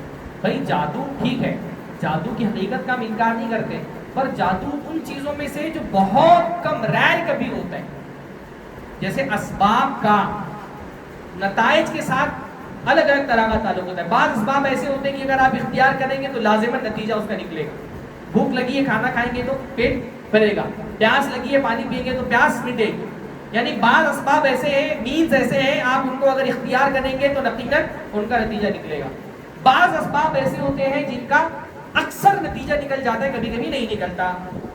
جیسے کوئی بیمار ہے، اگر وہ دوا کرائے گا تو اکثر یہ ہوگا کہ وہ ٹھیک ہو جائے گا، کبھی کبھی نہیں ٹھیک ہوتا. اور بعض اسباب ایسے ہیں جن کا نادر ہی کوئی نتیجہ نکلتا ہے. ان میں سے جادو ہے کہ جادو کرا پہنچ جاتا ہے، لیکن بہت کم جادو اثر انداز ہوتا ہے. جادو اتنا جلدی اثر انداز نہیں ہوتا، ورنہ دنیا کی تخت سلطنت پر بادشاہوں کے بجائے جادوگر بیٹھ جائیں اگر جادو اتنا جلدی اثر انداز ہو جاتا ہے. تو جادو بہت کم اثر انداز ہوتا ہے. پر ہمارے یہاں معاملہ یہ کہ چھوٹی سی کسی کی کوئی بیماری ہو، فوراً سوچ لیں گے جادو. میرا یہ تجربہ بتا رہا ہوں، جادو اور آسیب اور جنات کے نام پہ 90% معاملات یا تو بدگمانی پہ مشتمل ہوتے یا تو کوئی نفسیاتی بیماری ہوتی، سائیکولوجیکل پرابلمز ہوتے ہیں جن کو انسان جو ہے وہ. ایک خاتون میرے پاس آئی، اس وقت میں سینٹر پہ کام کرتا تھا، تو باہر دروازے پہ وہ کھڑی تھی. اس کا مولانا سے بات کرنی ہے، تو کیونکہ وہ ریسیپشن پہ میں تھا تو میں چلا گیا دروازے کے پاس باہر. تو انہوں نے مجھ سے کہا کہ میرے اوپر جادو ہے، مجھے علاج کرانا ہے، کوئی راقی ہو یا مجھے بتائیے. تو میں نے بولا کس نے بولا آپ کے اوپر جادو ہے، کیا پرابلم ہے آپ کو، کیا اپنے ڈاکٹر کو دکھایا کوئی پرابلم ہے؟ تو بولتی اس کا مطلب میرے سسرال والوں نے پہلے سے آ کر کے آپ کو یہاں پہ بتا دیا تھا کہ میں آنے والی ہوں، اسی لیے آپ ایسی بات بول رہے ہیں. میں نے بولا پہلے مجھے شک تھا کہ آپ کو کوئی دماغی بیماری ہے، اب مجھے یقین ہے کہ آپ کو کوئی دماغی بیماری ہے. آپ پہلے جا کر کے کسی سائیکولوجسٹ کو دکھائیں اور اپنا علاج کرائیں. اچھا دیکھیے، میں بہت دیر تک وہ پوچھتی رہے گی سوال، تو مجھے اچھا نہیں لگا، دروازے پہ کھڑی ہے.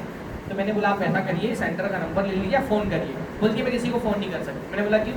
بولے میرے سسرال والوں نے میرے موبائل کو، میرا ہر کال ریکارڈ ہوتا ہے، میرا ساری باتیں. میں چلتی ہوں راستے میں، ایک آدمی میرا پیچھا کرتا ہے، وہ ہٹتا ہے تو دوسرا آدمی آ جاتا ہے، وہ ہٹتا ہے تو تیسرا آدمی آ جاتا ہے. میرے پیچھے لوگوں کو لگایا ہوا ہے. میں بلڈنگ میں چڑھتی ہوں، ہر فلور پہ لوگ مجھ کو دیکھتے رہتے ہیں.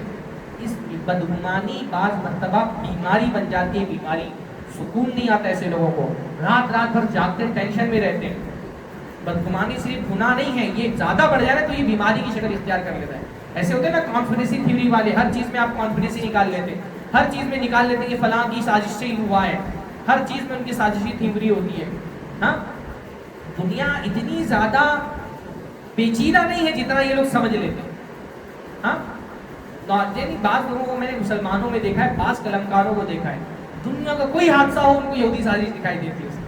ہاں، ہر حادثے میں یہودی سازش، وہ کیا ایلومینیٹی اور پتہ نہیں کیا کیا. وہ سموسہ بھی 3 اس کا دکھ گیا کور تو بولیں گے بھی کوئی ہاں یہودی سازش ہے، کوئی دجال کی آنکھ ہے، ہاں اس کے بھی تین اینگل اس کے بھی ہوتے ہیں. ہر چیز میں سازش. اتنا اللہ تعالیٰ کی طاقت پہ نہیں یقین ہے جتنا یہودیوں کی سازش پہ یقین. اتنا چیزیں دیکھ کر کے وہ اللہ تعالیٰ کو نہیں یاد کرتے کہ اس میں اللہ کی قدرت ہے، جتنا چیزوں میں یہودیوں کی سازش ہم تلاش کر رہے ہیں. بلکہ یہ یہودی سازش، یہودیوں نے اپنا خوف ہمارے دلوں پہ اتنا بٹھا دیا کہ ہم کو ہر چیز میں یہودیوں کی سازش دکھائی دی. اللہ زیادہ یہودیوں سے ڈرنے لگے ہیں. تو یہ بھی بعض مرتبہ ہوتا ہے نا کہ نارمل چیزوں میں بدگمانی، یعنی اچھی چیزوں کے اندر کوئی نہ کوئی چیز تلاش کر لینا. اس کے اندر کوئی مثلا ایک بندے کو ایک صاحب مجھ سے شکایت کر رہے تھے کہ فلاں بندہ فجر کی سنت نہیں پڑھتا ہے، فرض کے ٹائم پہ آتا ہے، فرض پڑھ کے چلا جاتا ہے. میں نے بولا کیا آپ یہ جانتے ہیں کہ وہ گھر پہ فجر کی سنت پڑھ کے نہیں آتے؟ ہاں، کیا آپ ان کے گھر پہ جا کے دیکھا ہے کہ وہ فجر کی سنت پڑھ کے نہیں آتے؟ اب وہ تو اصل نیکی کا کام ہی کیا ہے، سنتیں گھر میں پڑھے، وہ تو زیادہ ثواب کا کام کر رہے ہیں. اللہ کے نبی نے فرمایا کہ تم جو ہے اپنے گھروں کو قبرستان مت بناؤ اور سنتیں جو ہے وہ گھر میں پڑھا کرو. صحابہ کرام سنتیں گھر میں پڑھتے تھے، سوائے ان سنتوں کی جن میں بہت کم وقفہ ہوتا ہے، جیسے مسجد میں آ کر کے تحیۃ المسجد پڑھ لیتے ہیں. مغرب سے پہلے کی سنت کیونکہ اس میں زیادہ وقت نہیں ہوتا ہے تو مغرب کی سنت آ کر کے مغرب سے پہلے مسجد میں پڑھتے تھے. صحابی کہتے ہیں ایسا لگتا تھا کہ فرض جماعت پڑھی اتنا لوگ سنت پڑھ رہے ہوئے. نارملی سنت پڑھنے کی جگہ گھر میں. ہاں ٹھیک ہے، آدمی کو اگر یہ لگتا ہے میں گھر جاؤں گا تو نہیں پڑھ پاؤں گا تو پڑھ لے تو الگ بات ہے، لیکن ہم کیا ہے بدگمانی، ارے وہ تو سنت ہی نہیں پڑھتے کبھی. میں نے بولا کہ آپ نے گھر پہ جا کے دیکھا کہ وہ جو ہے گھر پہ سنت نہیں پڑھتے؟ ہو سکتا ہے گھر پہ سنت پڑھ کے آتے ہیں. مسجد میں اذان ہوئی، بندہ نکل گیا باہر، آپ سوچ گئے نماز نہیں پڑھ رہا ہے، ہو سکتا ہے کسی اور مسجد میں جا کر کے پڑھ لیں. ہاں، فلاں آدمی تراویح نہیں پڑھتا ہے، ہو سکتا ہے رات کے آخری حصے میں آپ سے لمبی نماز پڑھتا ہوں. بعض سلف تو یہ کہتے ہیں نا کہ جو آخری وقت کی نماز ہوتی ہے، حضرت عمر جیسے کہا نہیں پڑھتے تھے ساتھ میں تراویح، انہوں نے خود تراویح قائم کرائی لیکن کیا کرتے تھے رات کے آخری حصے میں پڑھتے تھے. تو بعض مرتبہ انسان نیکی کو چھپا رہا ہوتا ہے، کوئی نیکی کا کام کر رہا ہوتا ہے، ہم اس کو غلط ایکسپلین کرتے ہیں. تو یہ تو ہو گئی بدگمانی کی ڈیفینیشن کہ بدگمانی کہتے کس کو ہے. بدگمانی کے نقصانات کیا ہیں؟ سب سے پہلی چیز تو بدگمانی گناہ ہے. بعض مرتبہ بدگمانی گناہ بن جاتی ہے. ایک آدمی کو، مسلمان سیدھے سادے آدمی کو آپ نے بلا وجہ دل میں گناہ گار سمجھا ہوا ہے، اس کے بارے میں آپ بدظن ہیں، بدگمان ہیں، تو یہ بدگمانی گناہ کے درجے میں پہنچ جاتی ہے. یہ بہت بڑی چیز ہے نا. دیکھیے شریعت نے ہم کو یہ تاکید کی ہے. مثلاً آپ دیکھیے، اگر کسی آدمی نے، مسلمان ہے، آپ کو لا کر کے گوشت دیا کہ میں بکرا لے کے آیا تھا، کاٹا ہے، اس کا گوشت ہے، کیا آپ نے اس کو کاٹتے ہوئے دیکھا ہے؟ اپنی آنکھوں سے نہیں دیکھا. اس نے بسم اللہ پڑھا کہ نہیں پڑھا آپ نے نہیں سنا. آپ گوشت کھا سکتے نہیں، آپ کے لیے حلال ہے کہ نہیں؟ ہاں، آپ کے لیے حلال ہے. کیوں؟ کیونکہ وہ مسلمان ہے. اور مسلمان کے بارے میں اصل کیا ہے؟ کس نے پڑھا ہوگا مسلمان ہے. تو میں کون ہوتا ہوں بدگمانی کرنا؟ بعض لوگ کسی کے ہاتھ کا گوشت ہی نہیں کھاتے کہ پتہ نہیں بسم اللہ پڑھا کہ نہیں پڑھا ہے. ہر مسلمان کے بارے میں بائی ڈیفالٹ یہ عقیدہ رکھنا ہے کس نے پڑھا ہوگا بسم اللہ. اب ہر مسلمان کے بارے میں آپ نے بدگمانی کر لی تو بعض مرتبہ بدگمانی جینوین ہوتی ہے کہ بھائی یہ ایک چور آدمی ہے، اس نے 4 مرتبہ چوری پکڑی گئی ہے، تو اب اس سے اچھا گمان تو آپ رکھ بھی نہیں سکتے. نہ شریعت نہ عقل کوئی نہیں کہتی کہ ایسے آدمی سے اچھا گمان رکھے، ہے نا. چور پکڑا گیا 4 مرتبہ چوری کرتے ہوئے، کوئی کمپنی آئی وہ لوگوں کا پیسہ لوٹ کر کے چلی گئی، ابھی پرانے انویسٹرز کا پیسہ لوٹایا نہیں، پھر نیا کاروبار شروع کر دیا ہے. تب کیا شریعت بولے گی کہ وہ کیونکہ بہت نیک لوگ ہیں، داڑھی والے، تو ان کے اوپر پھر انویسٹ کرو، مسلمان اچھا گمان کرو، ہے نا. ایک کمپنی اگر ایک بار فراڈ کی ہوئی ہے، پیسہ نہیں لوٹایا لوگوں کا، دوسری مرتبہ شریعت ہی نہیں بولتی ان سے بھی اچھا گمان کرو، ہے نا. ایک آدمی اگر ایک بار فراڈ کر چکا ہے تو شریعت اب یہ نہیں بولے کہ ہر بار اس سے اچھا گمان کرو. اس کے بارے میں تو آپ کا ظاہر سی بات ہے، اس کے بارے میں عقل شریعت ہر کوئی کہتی ہے کہ اس سے اچھا گمان نہیں ہو سکتا. لیکن جہاں کوئی آپ کے پاس جینوین ریزن نہیں، وہاں کیا کرنا ہے آپ کو؟ وہاں آپ کو پھر اچھا ہی گمان کرنا ہے. ٹھیک ہے. ہاں ٹھیک ہے، جو حساس معاملات ہیں اس میں آپ کو تفتیش بھی کرنی پڑے گی. آپ اپنی کسی بچی کا نکاح کرانا چاہ رہے کسی لڑکے سے، تو اب محض اچھے گمان کی بنیاد پر تو آپ فیصلہ نہیں کریں گے، تو آپ کچھ تفتیش بھی کریں گے، زمانے کے حالات کے اعتبار سے دیکھیں گے بھی، ہے نا. لیکن نارملی مسلمان کے بارے میں کیا کرنا ہے؟ اچھا گمان رکھنا ہے. اور بلا وجہ کی بدگمانی کیا ہوتی ہے؟ گناہ. دوسرا یہ کہ بدگمانی خود گناہ ہے اور گناہوں تک لے جانے والا ہے. بہت سارے گناہ بدگمانی کے پیٹ سے پیدا ہوتے ہیں. جیسے میں نے بتایا نا، ایک سیکوینس ہے. اللہ نے فرمایا بدگمانی مت کرو، اور عیب مت تلاش کرو، اور غیبت مت کرو. یہ کرونولوجی ہے ایک طرح کی.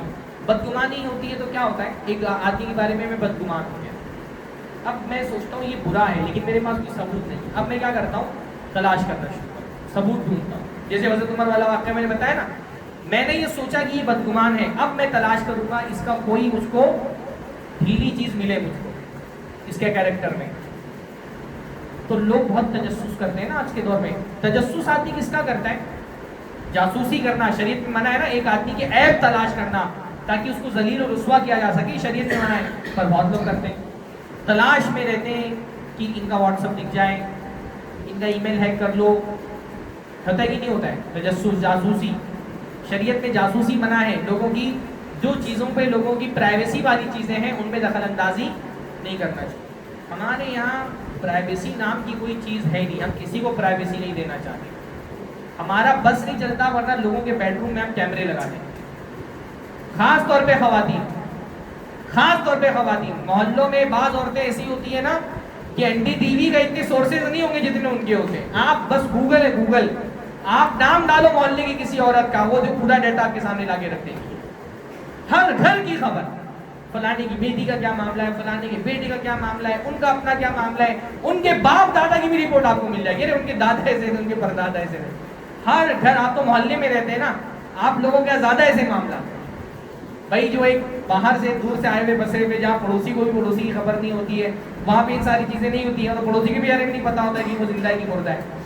لیکن جب ہم ایک علاقے میں ایک محلے میں زیادہ دنوں تک رہتے ہیں نا، تو بعض مردوں کی بھی کم پنچایتیں نہیں ہوتی ہیں، پر عورتیں بہت زیادہ پنچایتیں، اور بعض عورتیں حد سے زیادہ پنچایتی ہوتی ہیں. ان کا شوقی ہوتا ہے اس گھر میں جاؤ، اس گھر میں جاؤ، اس گھر میں جاؤ. بعض عورتیں غیر جو معمول کے وقت ہوتے ہیں نا ان میں اپنے گھر میں نہیں ملتی، کبھی وہ کسی نہ کسی دوسرے کے گھر میں ہوتی ہے. ان کی ایکٹیویٹی، ان کی ایکٹیویٹی کیوں کرنا ہے بھائی؟ اللہ کے رسول نے فرمایا، اللہ کے رسول صلی اللہ علیہ وسلم نے فرمایا، سنن نبی داؤد کی روایت ہے، لا تتبعوا عورات المسلمین، مسلمانوں کی جو پوشیدہ چیزیں ہیں ان کی تو میں مت پڑھو. یہ گھر میں کیا کر رہا ہے، تم کو کیا لینا دینا اس سے، گھر کے اندر وہ کیا کرتا ہے، اس کی بیوی سے اس کا کیسا تعلق ہے، اس کی بیٹی بیٹوں سے اس کا کیسا تعلق ہے، تم کو اس سے کیا لینا دینا. تو میں مت پڑھو لوگوں کے. اور جو مسلمانوں کے ٹو میں پڑتا ہے ان کو ذلیل کرنے کے لیے اللہ تعالیٰ پھر اس کو رسوا کر کے رہتا ہے، اس کو بدنام کر کے رہتا ہے، اس کو ذلیل کر کے رہتا ہے، گھر سے وہ اپنے گھر کے اندر ہی کیوں نہ بیٹھا ہو، اللہ بازار میں لا کے اس کو ذلیل کر دیتا ہے. اور بعض حضرات کی، بعض خواتین کی بڑی بری عادت ہوتی ہے عیب تلاش کر. عیب کیوں تلاش کرتے ہیں؟ کیونکہ ذہن میں ہمارے پہلے سے ہی برا ہے. اب بس ہم کو دیکھنا ہے کون کتنے بجے گھر سے آتا ہے، کون کتنے بجے نکلتا ہے، کتنے بجے گیا تھا، کتنے بجے واپس آیا تھا. پرائیویسی نام کی کوئی چیز ہوتی ہے دنیا کے اندر، ہم اس کو نہیں دیتے. شریعت تو یہ کہتی ہے کہ اگر کسی کا عیب پتہ بھی چل جائے تو چھپا لو نا. کسی کا کوئی عیب پتہ چل جائے تو کیا شریعت بولتی ہے اب چلو ڈول لے کر کے پیٹو؟ چھپا لو بھائی، انسان ہے، غلطی ہو گئی. ہم میں سے کون سا انسان اس سے غلطی نہیں ہوتی ہے؟ اگر ہمارے گناہ ہمارے ماتھے پر لکھ دیے جائیں تو ہم کسی کو چہرہ دکھانے کے لائق نہ بچے. کون انسان فرشتہ ہے؟ انسان فرشتوں میں ہی تو فرق ہے نا کہ انسان سے گناہ ہوتے ہیں. تو ہم اگر گناہ بھی کر رہے ہوتے نا بڑا سے بڑا، اس کے لیے کوئی نہ کوئی زبردست ایکسپلینیشن ہمارے پاس ہوتا ہے. ہم اپنے گناہوں کے لیے وکیل بن جاتے ہیں، دوسرے گناہوں کے لیے جج. دوسرا گناہ کر رہا ہے فوراً جج کرتے ہیں. اپنے گناہ یعنی سود کھانے والا بھی، سود اتنا بڑا گناہ ہے پر اس سے بولو تو وہ 10 طرح کے ایکسکیوزز بیان کر دے گا. سود کھانے والا، زنا کرنے والا، ایک بندی، ایک آدمی، اس کی بیٹی شادی شدہ کسی دوسرے مرد کے ساتھ بدکاری میں پکڑی گئی. کیس آیا مولانا کے پاس تو باپ کیا بول رہے ہیں، اس کو شوہر ٹائم نہیں دیتا تو کرے گی نا. زنا کے لیے بھی ایکسپلینیشن. زنا کرنے والوں یعنی ہمارا کوئی محبوب چاہتا کرے، ہم کریں تو ہماری گناہیاں بھی اچھائی بن جائے. تو یہ پرائیویسی نام کی چیز ہمارے معاشرے میں نہیں ہے. شریعت میں تو پرائیویسی یہ ہے کہ کسی کا عیب مل بھی گیا، تم نے آنکھوں سے دیکھ لیا کسی کو زنا کرتے ہوئے، کسی کو شراب پیتے ہوئے. اللہ کی نبی نے فرمایا کہ مسلمانوں کے عیب پہ پردہ پوشی کرو. من ستر مسلما سترہ اللہ یوم القیامہ. جو مسلمانوں کے عیب چھپا کر کے رکھے گا اللہ تعالیٰ اس کے بھی عیب چھپائے گا، اس کے عیب کی پردہ پوشی کرے گا. ہم میں ہر آدمی محتاج ہے کہ اس کے عیب کو چھپایا جائے. ہر آدمی سے گناہ ہوتا ہے، کوئی انسان پاکیزہ فرشتہ نہیں ہوتا ہے. یہ اللہ کا فضل ہے کہ اللہ تعالیٰ نے عیبوں پہ پردہ ڈال کر کے رکھا. ہمارے یہاں شوق، بدگمانی کی جڑ میں اصل میں کیا ہوتا ہے کہ میں اچھا نہیں کر سکا تو سامنے والے کو اچھا نہ کرنے دوں. جیسے زانی عورت کے بارے میں آتا ہے، وہ چاہتی دنیا میں کوئی عورت پاک باز نہ رہے، ہر عورت بدکار بن جائے تاکہ اس پر کوئی انگلی نہ اٹھائے. تو آدمی خود کچھ نہیں کر پاتا تو سوچتا ہے دوسرا اچھا کیوں بنا ہوا ہے، اس کا بھی کوئی عیب مل جائے. میں نے داڑھی نہیں رکھی، فلانے نے رکھی ہے، لوگ اس کی تعریف کرتے ہیں تو میں سوچتا ہوں داڑھی والے کو کوئی عیب مل جائے، پھر میں اس کو بتاتا ہوں. ہاں، ڈھونڈ رہے، تلاش کر رہے. ہمارے یہاں پرائیویسی نام کی، میں اس چیز میں ویسٹرن کلچر میں کم سے کم پرائیویسی نام کی کوئی چیز ہوتی ہے. عربوں کے یہاں بہت زیادہ ہے. عربوں کے مزاج میں آپ دیکھیں گے نا، ایک بات، میرے دو بعض دوست ہیں وہ کئی سالوں تک اپنی زندگی گزاری ہے. اگر آپ کسی سے بولیں گے ذرا سا کام ہے میں آتا ہوں، سامنے والا یہ نہیں پوچھے گا کون سا کام، یہ بھی نہیں پوچھیں گے. آپ کا گہرا دوستی کیوں نہ ہو، آپ سے ہی نہیں پوچھے گا یہ کون سا کام، آپ کا کام ہے آپ جاؤ. آپ بول کے یار میں تھوڑا سا کام جب نپٹا کے آتا ہوں، سامنے والا نہیں پوچھے. ہمارے یہاں گھس جائیں گے لوگ اندر جا کر کے، اللہ ہی بس نہیں چلتا. اجنبی لوگ، میں ٹرین پہ بعض مرتبہ دیکھتا ہوں، رکشے میں دیکھتا ہوں، کسی کام سے واٹس ایپ کھولا، بازو والا ایسے اس کا مجھ سے کوئی تعلق نہیں. ہاں، وہ ایسا گھور کر کے دیکھ رہا ہے کہ میرے موبائل میں کس کو لکھا. کیوں بھائی، لوگوں کو پرائیویسی دو، ہے نا. شریعت نے تو یہ کہا کہ کوئی کسی کی اگر گھر پہ جھانک رہا ہو اور آنکھ بھی پھوڑ دے تو وہ تاوان نہیں ادا کرے گا اس کو. تو ہمارے یہاں گھروں میں جھانکنا دور، لوگ آ کر کے بیٹھ جائیں کو موقع ملے، ہے نا، بیٹھ جائیں گے گھر میں آ کے اگر موقع ملے. خاص طور پہ خواتین، اس لیے میں بول رہا ہوں کہ عورتیں سن رہی ہیں نا، خاص طور پہ خواتین.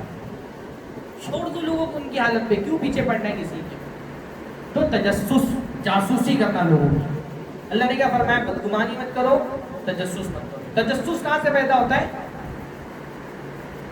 بدگمانی سے. اچھا، جب آپ پیچھے پڑ جاتے ہیں تو پھر کوئی نہ کوئی ایپ مل بھی جائے گا. میں ڈھونڈ رہے ہیں فیس بک، واٹس ایپ، کہاں جا رہا ہے، کہاں آ رہا ہے، پیچھا کر رہے ہیں تو کہیں نہ کہیں کوئی نہ کوئی کمزور کڑی مل جائے گی. پھر اس کے بعد کیا شروع ہوتی ہے؟ غیبت. اب مل گیا، اب بیان کرو ہر جگہ. فرمایا ولا یغتب بعضکم بعضا، اگر کسی کا کوئی عیب مل بھی گیا، دیکھ بھی لیا، اس کو بیان مت کرو دوسروں سے. کیا تم میں سے کوئی پسند کرتا ہے کہ اپنے بھائی کا مردار کھائے، میت کھائے؟ تم ناپسند کرو. اچھا یہ تو غیبت. بعض مرتبہ یہ ہوتا ہے نا کہ بدگمانی کر رہے ہیں، جاسوسی کر رہے ہیں، کچھ نہیں ملا تو ویسے ہی تہمت لگا دی. تہمت بھی کہاں سے پیدا ہوتی ہے؟ بدگمانی سے ہی نا. بھائی ایک بارے میں بدگمان ہو گئے، اب کچھ ملا نہیں، بغیر ملے ہی اس کے بارے میں کوئی الزام لگا دیا. حضرت عائشہ پر تہمت لگا دی منافقین نے، کچھ نہیں ہوا تھا. کیا تھا؟ بیچاری وہ چھوٹ گئی، پیچھے قافلہ آگے نکل گیا. پیچھے سے ایک صحابی آ رہے تھے، انہوں نے دیکھا کہ اللہ کے نبی کی بیوی ہیں، اٹھنی بٹھا دی، لا کر کے قافلے تک چھوڑ دی. اب منافقین تو موقع کی تلاش میں تھے، تہمتیں لگانا شروع کر دی. حضرت عمر تک جب بات پہنچی ان کی بیویوں کے ذریعے سے تو انہوں نے اپنی بیویوں سے کہا تم ایسا کر سکتی ہو؟ کہا بالکل نہیں. دوسری سی بیوی کا تم ایسا کر سکتی ہو؟ کہا بالکل نہیں. کہا جب تم نہیں کر سکتی ہو تو اللہ کے نبی کی بیوی تم سے زیادہ پاک ہے. ہاں کچھ نہیں ملا تو جھوٹا الزام لگا دو سر. بھائی تہمت بھی کہاں؟ تہمت کس پہ لگتی ہے؟ جس کے بارے میں ہم بدگمان ہیں، کچھ مل نہیں رہا تو جھوٹی بات اس کے بارے میں. تہمت بدگمانی سے پیدا. بعض مرتبہ بدگمانی قتل تک لے کے چلی جاتی ہے. کسی کے بارے میں بدگمان ہوئے، بدگمانی میں قتل کر دیا، حقیقت کچھ اور تھی. ایک واقعہ جو ہے میں نے اخبار میں پڑھا کہ ایک بندہ جو ہے گھر میں آیا تو اس نے دیکھا بیوی کی موبائل میں کوئی فون آ رہا ہے. اس نے فون اٹھایا، سامنے سے کوئی اجنبی آدمی پوچھ رہا ہے فلاں، بول رہا ہے فلانی کو فون دو، اس سے بات کرنی. اب یہ بدگمان ہو گیا کہ میری بیوی میرے پیچھے کسی غیر مرد سے تعلق رکھتی ہے. ایسا غیرت میں آیا کہ بیوی کو مرڈر ہی کر دیا. بعد میں حقیقت یہ پتہ چلی کہ وہ بیچاری عورت شریف تھی، کسی کو اس کا نمبر کہیں سے مل گیا تھا، بار بار فون کر کے چھیڑخانی کر رہا تھا. اب بھی اپنے شوہر کو بتانے سوچ ہی رہی تھی، بتانے سے پہلے اس نے فون خود ریسیو کر لیا. ایسے حادثے نہیں ہوتے، ایسے لوگ پائے نہیں جاتے معاشرے کے اندر. کسی لڑکی کا نمبر مل جائے بس لگانا شروع کر دے. بدگمانی قتل تک لے کر کے چلی جاتی ہے. ایسا بھی معاملہ ہوتا ہے. تو بدگمانی صرف گناہ نہیں ہے، بدگمانی بہت سارے گناہوں کی ماں ہے، ام الخبائث ہے. اس کے پیٹ سے بدگمانیوں کے پیٹ سے گناہ جو ہے وہ جنم لیتے ہیں. طلاقیں ہو جاتی ہیں، رشتے ٹوٹ جاتے ہیں. بھائی بھائی سے بدگمان ہو گیا، بات چیت بند کر لی. شوہر بیوی سے بدگمان ہو گیا، طلاق دے دیا. بیوی شوہر سے بدگمان ہو گئی، کھلا لے لی.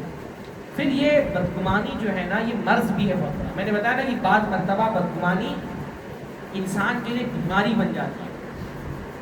شکی عورتیں دکھائیں اپنے، بعض مرتبہ شکی عورتیں اسٹریس میں چلی جاتی ہیں. شوہر کے بارے میں شک ہو گیا، کہیں کسی کے ساتھ غلط تعلق ہے، چکر ہے کوئی، اب وہ صبح شام پریشان. ہاں اتنا پریشان کہ وہ پریشانی ان کے لیے اسٹریس بن جاتی ہے. شوہر باہر سے آ رہا ہے، آدھا گھنٹہ لیٹ. کہاں تھے؟ کہاں پہ گئے ہوئے تھے؟ کہیں بیچارہ ٹرپ پہ گیا ہوا ہے، کہیں کچھ چکر اکر تو نہیں ہے، کہیں شادی تو نہیں کر لی. ہاں اتنا دوسری منی بات شوہر بھی اتنا ڈرا کے رکھتے بیوی کو دوسری شادی کے نام پر کہ وہ بیچارے 2 دن کے لیے بھی کہیں جائے تو بیوی فوراً سوچتی کہ کہیں شادی کر کے چلے تو نہیں گئے ہنی مون پہ. ہاں اس لیے میں بولتا ہوں نا کہ بعض عورتیں اتنا ٹینشن میں رہتی ہیں کہ شوہر دوسری کر لے، کم سے کم اس بیچاری کو ٹینشن سے نجات کے لیے یقین آ جائے کہ چلو کر لیا اس نے. ہاں ٹینشن زیادہ بڑی مشکل چیز بن جاتی ہے سوکن سے. کر لے گا تو شاید اس کو سکون آ جائے. تو وہ شک میں پڑی ہوئی ہیں، ایک چیز کھنگال رہی ہیں، جیب تلاش کر رہی ہیں، موبائل تلاش کر رہی ہیں، گھس کر کے دیکھ رہی ہیں کس کا میسج آیا ہے، کون سے نام سے کیا سیو ہے. یہ بھی ہمارے یہاں پرائیویسی میں بہت بڑی خلل ہے. بعض شوہر جو ہے نا وہ اپنا موبائل بالکل بیویوں کو دے کے رکھتے ہیں. بھائی دیکھو ٹھیک ہے، میاں بیوی کے درمیان جتنی انڈرسٹینڈنگ وہ اچھی بات ہے. آپ اپنا کچھ بھی نہیں چھپانا چاہتے بیوی سے مت چھپائیے، پر میرا کسی فرد کے ساتھ کیا تعلق ہے یہ اس کی بیوی کو جاننے کا حق نہیں ہے نا. جیسے بھائی ہر آدمی کی الگ الگ حیثیت ہوتی ہے نا. ایک حیثیت میری عالم دین کی، میں اس حیثیت سے مطلب طالب علم کی میں اس حیثیت سے آپ کے سامنے ہوں. پر میری ایک حیثیت یہ کہ میرے دوست ہیں جن کے سامنے بے تکلف ہوں، ہنسی مذاق ہوتا ہے. اب میں نہیں چاہتا نا کہ میری یہ والی جو ایک شبیہ ہے، جو ایک میرا یہ چہرہ ہے، اس کی بیوی کو نہیں پتہ چلے. ابھی آپ کی بیوی کو آپ کے بارے میں جاننے کا حق ہے، میرے بارے میں جاننے کا حق نہیں ہے. وہ واٹس ایپ کھول رہی ہے، اب ہم دوست لوگ آپس میں کیسا چیٹ کرتے ہیں، کیا ہنسی مذاق کرتے ہیں، ان کی بیویاں کیوں جانے وہ؟ یہ بھی تو پرائیویسی ہے نا. بھائی دوستوں کو بھی ایک پرائیویسی کا حق دینا چاہیے. تمہارے شوہر کی دوست ہے اس کا مطلب نہیں کہ تم ان کی ہر چیز جانو. میں اپنا اصول بتاتا ہوں. میرے گھر میں میرا موبائل، میرا واٹس ایپ میرے بچوں اور بیوی کے لیے منع ہے. میں نے یہ اپنی بیوی کو سمجھایا کہ دیکھو میرے بارے میں تم کو جاننے کا حق ہے. میرے پاس 10 طرح کے لوگ سوالات کرتے ہیں. لوگ سوال کرنے والوں کی بھی پرائیویسی ہوتی ہے، سینسیٹیو معاملات ہوتے ہیں. کسی کا بیوی کا شوہر سے جھگڑا، شوہر کا بیوی سے جھگڑا، الگ الگ معاملات، بعض لوگ اعتراف کرتے ہوتے ہیں میں نے بدکاری ہوئی، موبائل بھی لکھ دیتے ہیں. ان کے بارے میں میری بیوی کو جاننے کا حق نہیں ہے، وہ کیوں میرے موبائل کو چیک کرے؟ ایک دم یہ بیویوں کو شوہر کو موبائل چیک کرنا ان کو حق نہیں ہے. ٹھیک ہے کوئی شوہر دکھا رہا ہے اپنا موبائل دکھائے، لیکن شوہر کو بھی سوچنا چاہیے کہ اگر اس کے دوست ہیں، دوست کوئی راز کی بات بتا رہے ہیں، بات چل رہی ہے، تو ان کی بیویوں کو جاننے کا حق نہیں کہ ان کی بیویاں کو جانیں. تو کہنے میں یہ رہا تھا کہ وہ بیوی جو ہے نا وہ شک کی وجہ سے شک بنتے بنتے بیماری بن جاتی ہے. شوہروں کا بھی یہ معاملہ ہوتا ہے کہ بیوی پہ شک کر لیا، اب ہر چیز اتنا زیادہ بیوی کو ٹارچر کر دیتے کہ بیوی خلا لینے میں عافیت سمجھتی ہے، ہر بات پہ اس کے شک. شریف لڑکیاں ہیں بیچاری، ان کی چھوٹی چھوٹی باتوں پہ شک. شادی کر لیے، شادی سے پہلے کی زندگی کے بارے میں شک کا شکار ہے. تو یہ شک بعض مرتبہ بیماری بن جاتا ہے، آدمی اسٹریس میں چلا جاتا ہے، ٹینشن میں لے لیتا ہے. کہیں اس کے آفس میں جو ہے وہ انکریمنٹ نہیں ہو رہا ہے، اس کو کوئی پروموشن نہیں مل رہا ہے، اب وہ پورے اپنے کولیگس ہیں ان کے بارے میں شک کا شکار ہے کہ میرے پیٹھ پیچھے یہی لوگ میرے خلاف سازش کرتے ہیں. تو یہ بیماری بھی بن جاتا ہے بات. اچھا جب کوئی آدمی بہت زیادہ بدگمان ہو جاتا ہے نا تو پھر دوسرے بھی اس کے ساتھ وفاداری نہیں کرتے. یہ بھی ایک تجربہ ہے میرا. ہاں یعنی آپ ہر آدمی پہ شک کریں. ایک باس ہے وہ اپنے ہر امپلائی پہ شک کرتا ہے، سب کو چور سمجھ رہا ہے، بار بار تفتیش کرتا ہے. اب امپلائی سوچتا ہے کہ یہ تو ویسے بھی ہم کو چور سمجھتا ہے، اب چوری کرتے ہیں. جب ویسے ہی بدنام ہوتا ہے تو چوری کر کے بدنام ہو تو پھر وہ ایک وفاداری بھی نہیں کرتا اس کے ساتھ. وہ بالکل تنہا ہو جاتا ہے. شک کرنے والا آدمی نا بالکل تنہا ہو جاتا ہے. ہمیشہ وہ ہر آدمی کو سسپیکٹ ہی اسی میں رکھتا ہے. اب وہ اس کا ساتھ ہی نہیں دیتا، لوگ اس کا ساتھ چھوڑتے ہیں. ہم کسی پہ اعتبار کرتے ہیں نا تو ہمارا اعتبار، میں نے بتایا ہمارے اعتبار سے سکون ملتا ہے. ہم تھوڑا سا ٹینشن فری رہتے ہیں کیونکہ بہت سارے لوگوں پہ ہم بھروسہ کرتے ہیں. جب ہم کسی پہ بھروسہ نہیں کرتے تو ہم بہت خود کو تنہا محسوس کرتے ہیں. تو یہ جو ہے نا وہ اچھا تو یہ کہ لوگ اس کے ساتھ جو ہے نا پھر بھلائی کرنا خود بھی چھوڑ دیتے. جب لوگ کوئی ہم کسی کو اپنا خیر خواہ نہیں سمجھتے تو سامنے والا بھی ہمارے ساتھ پھر خیر کا کام نہیں کرتا. اب اس کا علاج کیا ہے بدگمانی؟ بدگمانی کا سب سے پہلا علاج تو یہ ہے کہ ہم اپنی آخرت کی فکر کریں. جب آدمی کو اپنی آخرت کی فکر ہوگی نا تو دوسروں کے بارے میں وہ بہت زیادہ دوسروں کے پیچھے نہیں پڑے گا. بھائی مجھے میرے اپنے اتنے ٹینشن ہیں، میں کیوں دوسروں کے پیچھے پڑوں؟ ہاں کہ میرے اپنے مسائل کم ہیں، میری جنت میرا جاننا. جب آدمی اپنا ٹینشن لے لیتا ہے تو اس کو دوسروں کا ٹینشن نہیں ہوتا. اکثر بدگمانی میں کیا ہوتا ہے، ان کی کیا معاملہ ہے، ان کا کیا معاملہ ہے، اس کی بیٹی کا کیا معاملہ ہے، اس کے بیٹے کا کیا معاملہ ہے. یہ سب کس کو پڑی ہوئی ہوتی ہے؟ جس کو اپنے آخرت کی کوئی فکر ہے. جس کو اپنی آخرت کی فکر ہے وہ اپنی ٹینشن میں رہتا. میرے پاس زندگی کم، میرے گناہ زیادہ، مجھ کو توبہ کرنی ہے، مجھ کو نیکیاں کرنی ہے. میں اپنی نیکیوں کا سوچوں کہ دوسروں کے گناہ کے پیچھے پڑے رہوں، ہے نا. اس لیے اپنی آخرت کی فکر کریں، اپنا ٹینشن لیں کہ ہمارا کیا ہوگا، دوسروں کا سوچنا چھوڑ دیں. دوسروں کے چکر میں اپنی آخرت کیوں تباہ کروں؟ بھائی میں نے فلانے کو بول دیا چور ہے، چور ہوگا وہ مان لیجیے، میں اس کو چور بول کر کے کیوں بلا وجہ اللہ تعالیٰ کے سامنے جواب دہ بننے جاؤں؟ ہے نا. ہوگا چور، چوری کرتا رہے، میں کیوں بولوں زبان سے؟ میں بول دوں گا کچھ تو مجھ کو اللہ کا جواب دینا پڑے گا. بھائی وہ چور ہو یا نہ ہو، مجھ کو کون سا اپنی بیٹی کی شادی اس سے کرانی ہے؟ چھوڑ دو لوگوں کو، ان کی عادت پہ چھوڑ دو. ٹھیک ہے کسی کے ساتھ کوئی معاملہ کرنا ہے، شادی کرانی ہے، کاروبار کرنا ہے، اس کے بارے میں تفتیش کرو. ہر آدمی کے بارے میں کسی مولوی کا کوئی اس کی ویڈیو آ گئی. بہت سارے لوگ نا تحقیق کے نام پہ لوگوں کو بدنام کرتے ہو. دیندار طبقہ جو ہے نا وہ اس کے اپنے گناہوں کے لیے اس کے الگ جواز تلاش کرتے ہیں. کوئی مولانا کی ویڈیو آ گئی، جھگڑا ہو گیا کسی کے بارے میں، کوئی اس کا خبر کسی نے پہنچا دی. اب بندہ کیا کرے گا؟ 50 گروپ میں فارورڈ کر دیا، ذرا بتائیے یہ خبر صحیح ہے کہ نہیں صحیح ہے. اب وہ 50 گروپ میں 500 لوگ جن کو نہیں پتا تھا ان کو بھی پتا چلے گا. نام کہہ رہے میں تو تحقیق کر رہا تھا. کیا ضرورت ہے آپ کو تحقیق کرنے کی؟ ہاں کہاں یہ مولانا، کہاں ان کا کیا معاملہ، کوئی آڈیو ان کی آ گئی، کوئی فوٹو آ گئی، پتہ نہیں کسی نے فوٹو شاپ کر دیا. آج بھی فوٹو شاپ کا زمانہ ہے. کسی نے آواز نقل کر کے آڈیو میں کچھ بول دیا، وہ 50 گروپ پہ شیئر کر رہے ہیں، تحقیق کر رہے ہیں. کیوں تحقیق کرنا ہے آپ کو؟ وہ کوئی دینی مسئلہ ہے؟ ہاں کیوں تحقیق کرنا ہے آپ کو؟ ہر آدمی کے بارے میں رائے قائم کرنا کیوں ضروری ہے؟ ہر مسئلے میں رائے دینا کیوں ضروری ہے؟ یہ سب پنچایت کن کو ہوتی ہے؟ جن کو اپنی آخرت کی فکر نہیں ہے. جس کو اپنی آخرت کی فکر ہے وہ اپنے میں ٹینشن میں اس کے اتنے کام رہتے ہیں، وہ دوسروں کی کیا فکر کرے گا؟ دوسروں کے پیچھے وہ پڑتا ہے جو اپنی آخرت کی سے بے فکر ہو جاتا ہے. تو ایک بات تو یہ. دوسری بات یہ کہ یہ سمجھے نا کہ گمان جو ہے وہ نہ علم ہے نہ دلیل ہے، اس لیے اس کی بنیاد پر فیصلہ نہیں کر سکتے ہیں، ہے نا. گمان کوئی دلیل نہیں ہوتا نا. ہم لوگ کون ہیں؟ دلیل کی اتباع کرنے والے اہل حدیث، ہے نا. ہم کو ہر چیز میں کیا چاہیے؟ دلیل چاہیے. آپ کسی مسلمان بھائی کے بارے میں اگر کوئی بات بول رہے ہیں بغیر دلیل نہیں بول سکتے. یقین پختہ ثبوت ہونے چاہیے آپ کے پاس، یقینی ثبوت. ہم کتنے آسانی سے کسی کو بدکار بول دیتے ہیں. شریعت کسی پر زنا کی تہمت لگانے کے لیے کتنے گواہ مانگتے ہیں؟ 4 گواہ. سب سے سخت ترین شرطیں 4 گواہ. 4 گواہ اگر یہ بولے کہ میں نے فلاں عورت اور مرد کو ایک بستر میں لپٹا ہوا دیکھا ہے، مان جائے گی گواہی؟ نہیں، کوڑے لگیں گے ان کے اوپر. باقاعدہ انٹرکورس جس کو کہتے ہیں، جسمانی تعلق اپنی آنکھوں سے جب بنتا ہوا دیکھا ہو تب بول. صرف لپٹا بھی ہوا بستر کے اندر دیکھا ہو تو بھی ان کی گواہی نہیں مان جاتی، ہے نا. تو ہم کتنی آسانی سے کسی لڑکی کے کیریکٹر پہ حکم لگا دیتے ہیں، کسی لڑکے کے کیریکٹر پہ حکم لگا دیتے ہیں. گمان علم نہیں ہے، گمان دلیل نہیں ہے. گمان کیا؟ لگنا. ہم لگنا بولتے ہیں. مان لیجیے کہ کہیں محلے میں کوئی قتل ہو گیا، جج پولیس والے آپ کو اٹھا کے لے کے چلے گئے. اب جج کے پاس پیش کیا، جج نے بولا کہ فلاں تاریخ کو جب قتل ہوا تھا تو کیا تم تھے محلے میں؟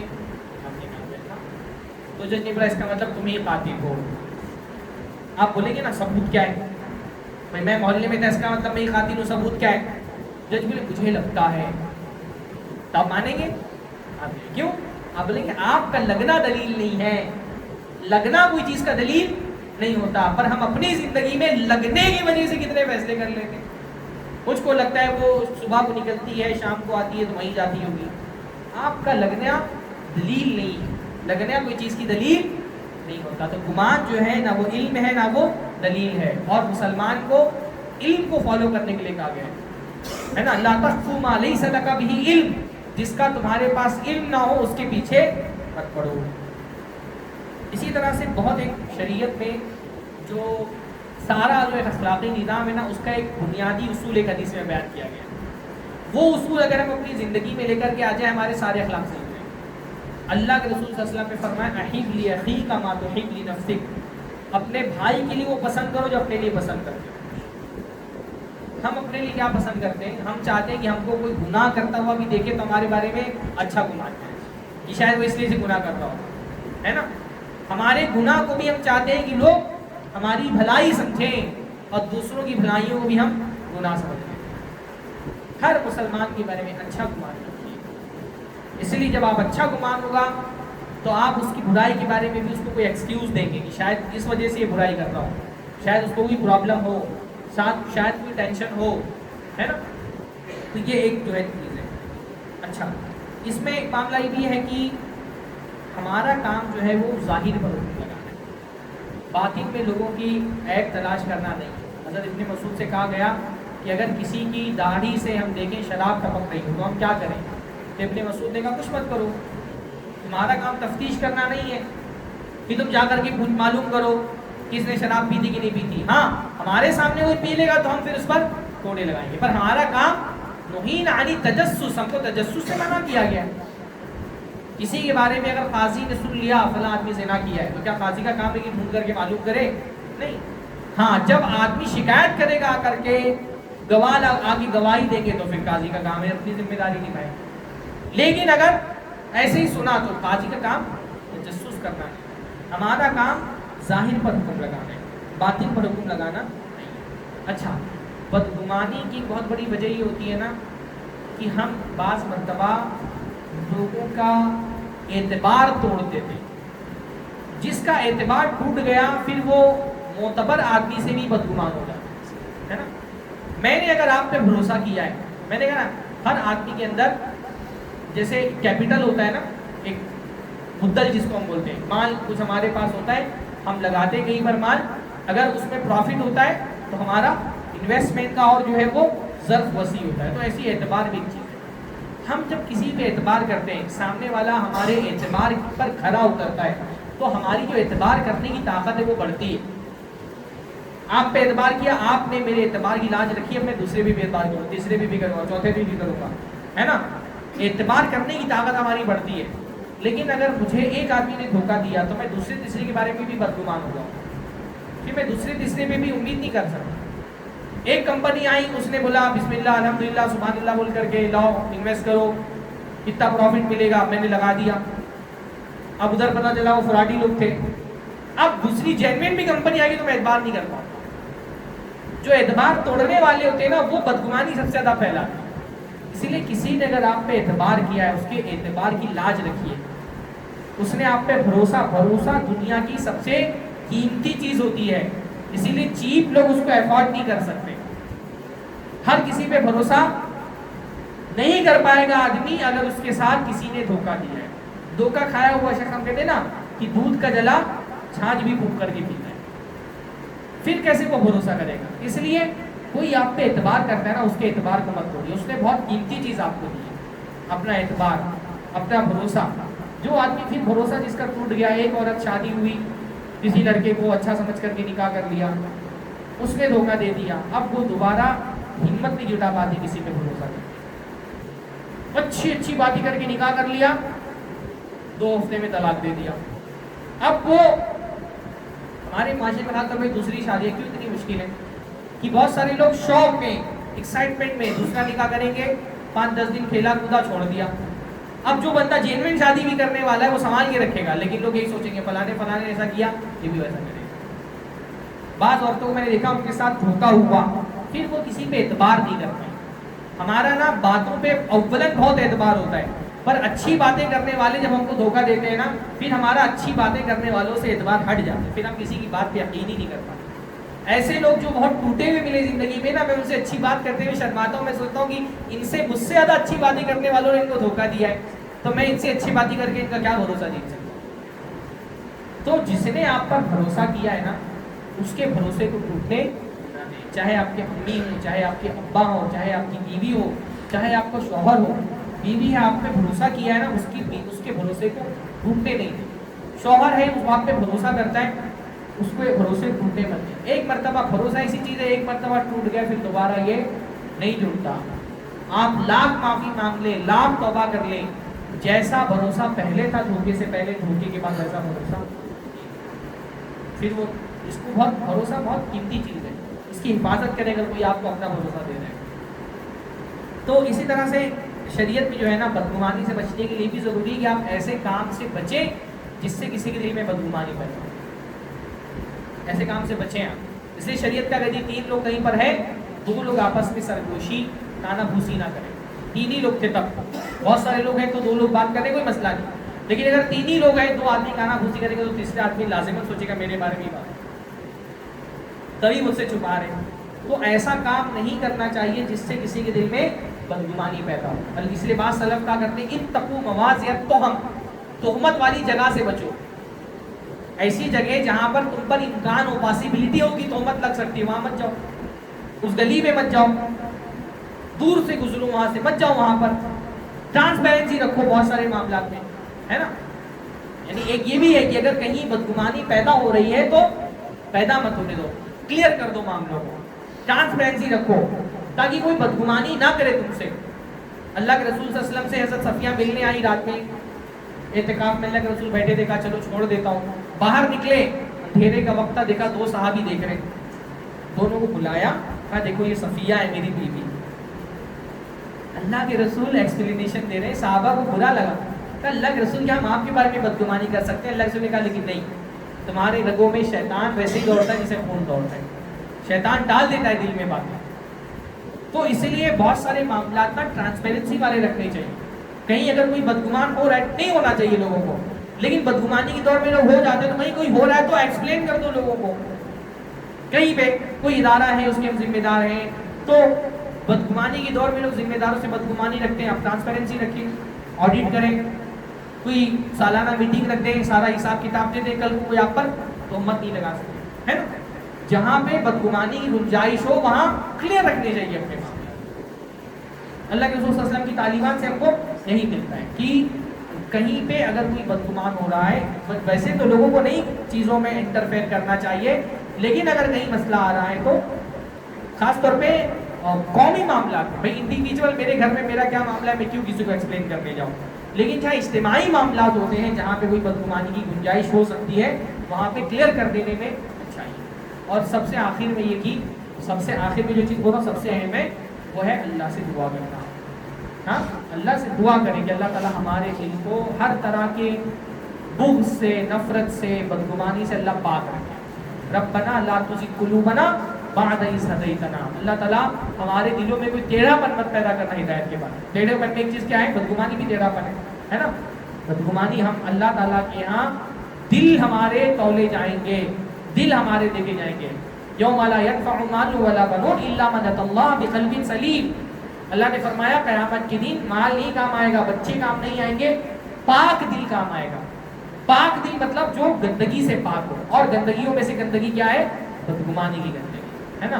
تو ربنا لا تجعل فی قلوبنا غلا للذین آمنوا، یہ بھی دعا ہے قرآن کی، اللہ تعالیٰ ہمارے دل میں ایمان والوں کے لیے نفرت، غل، کینہ مت پیدا کرنا۔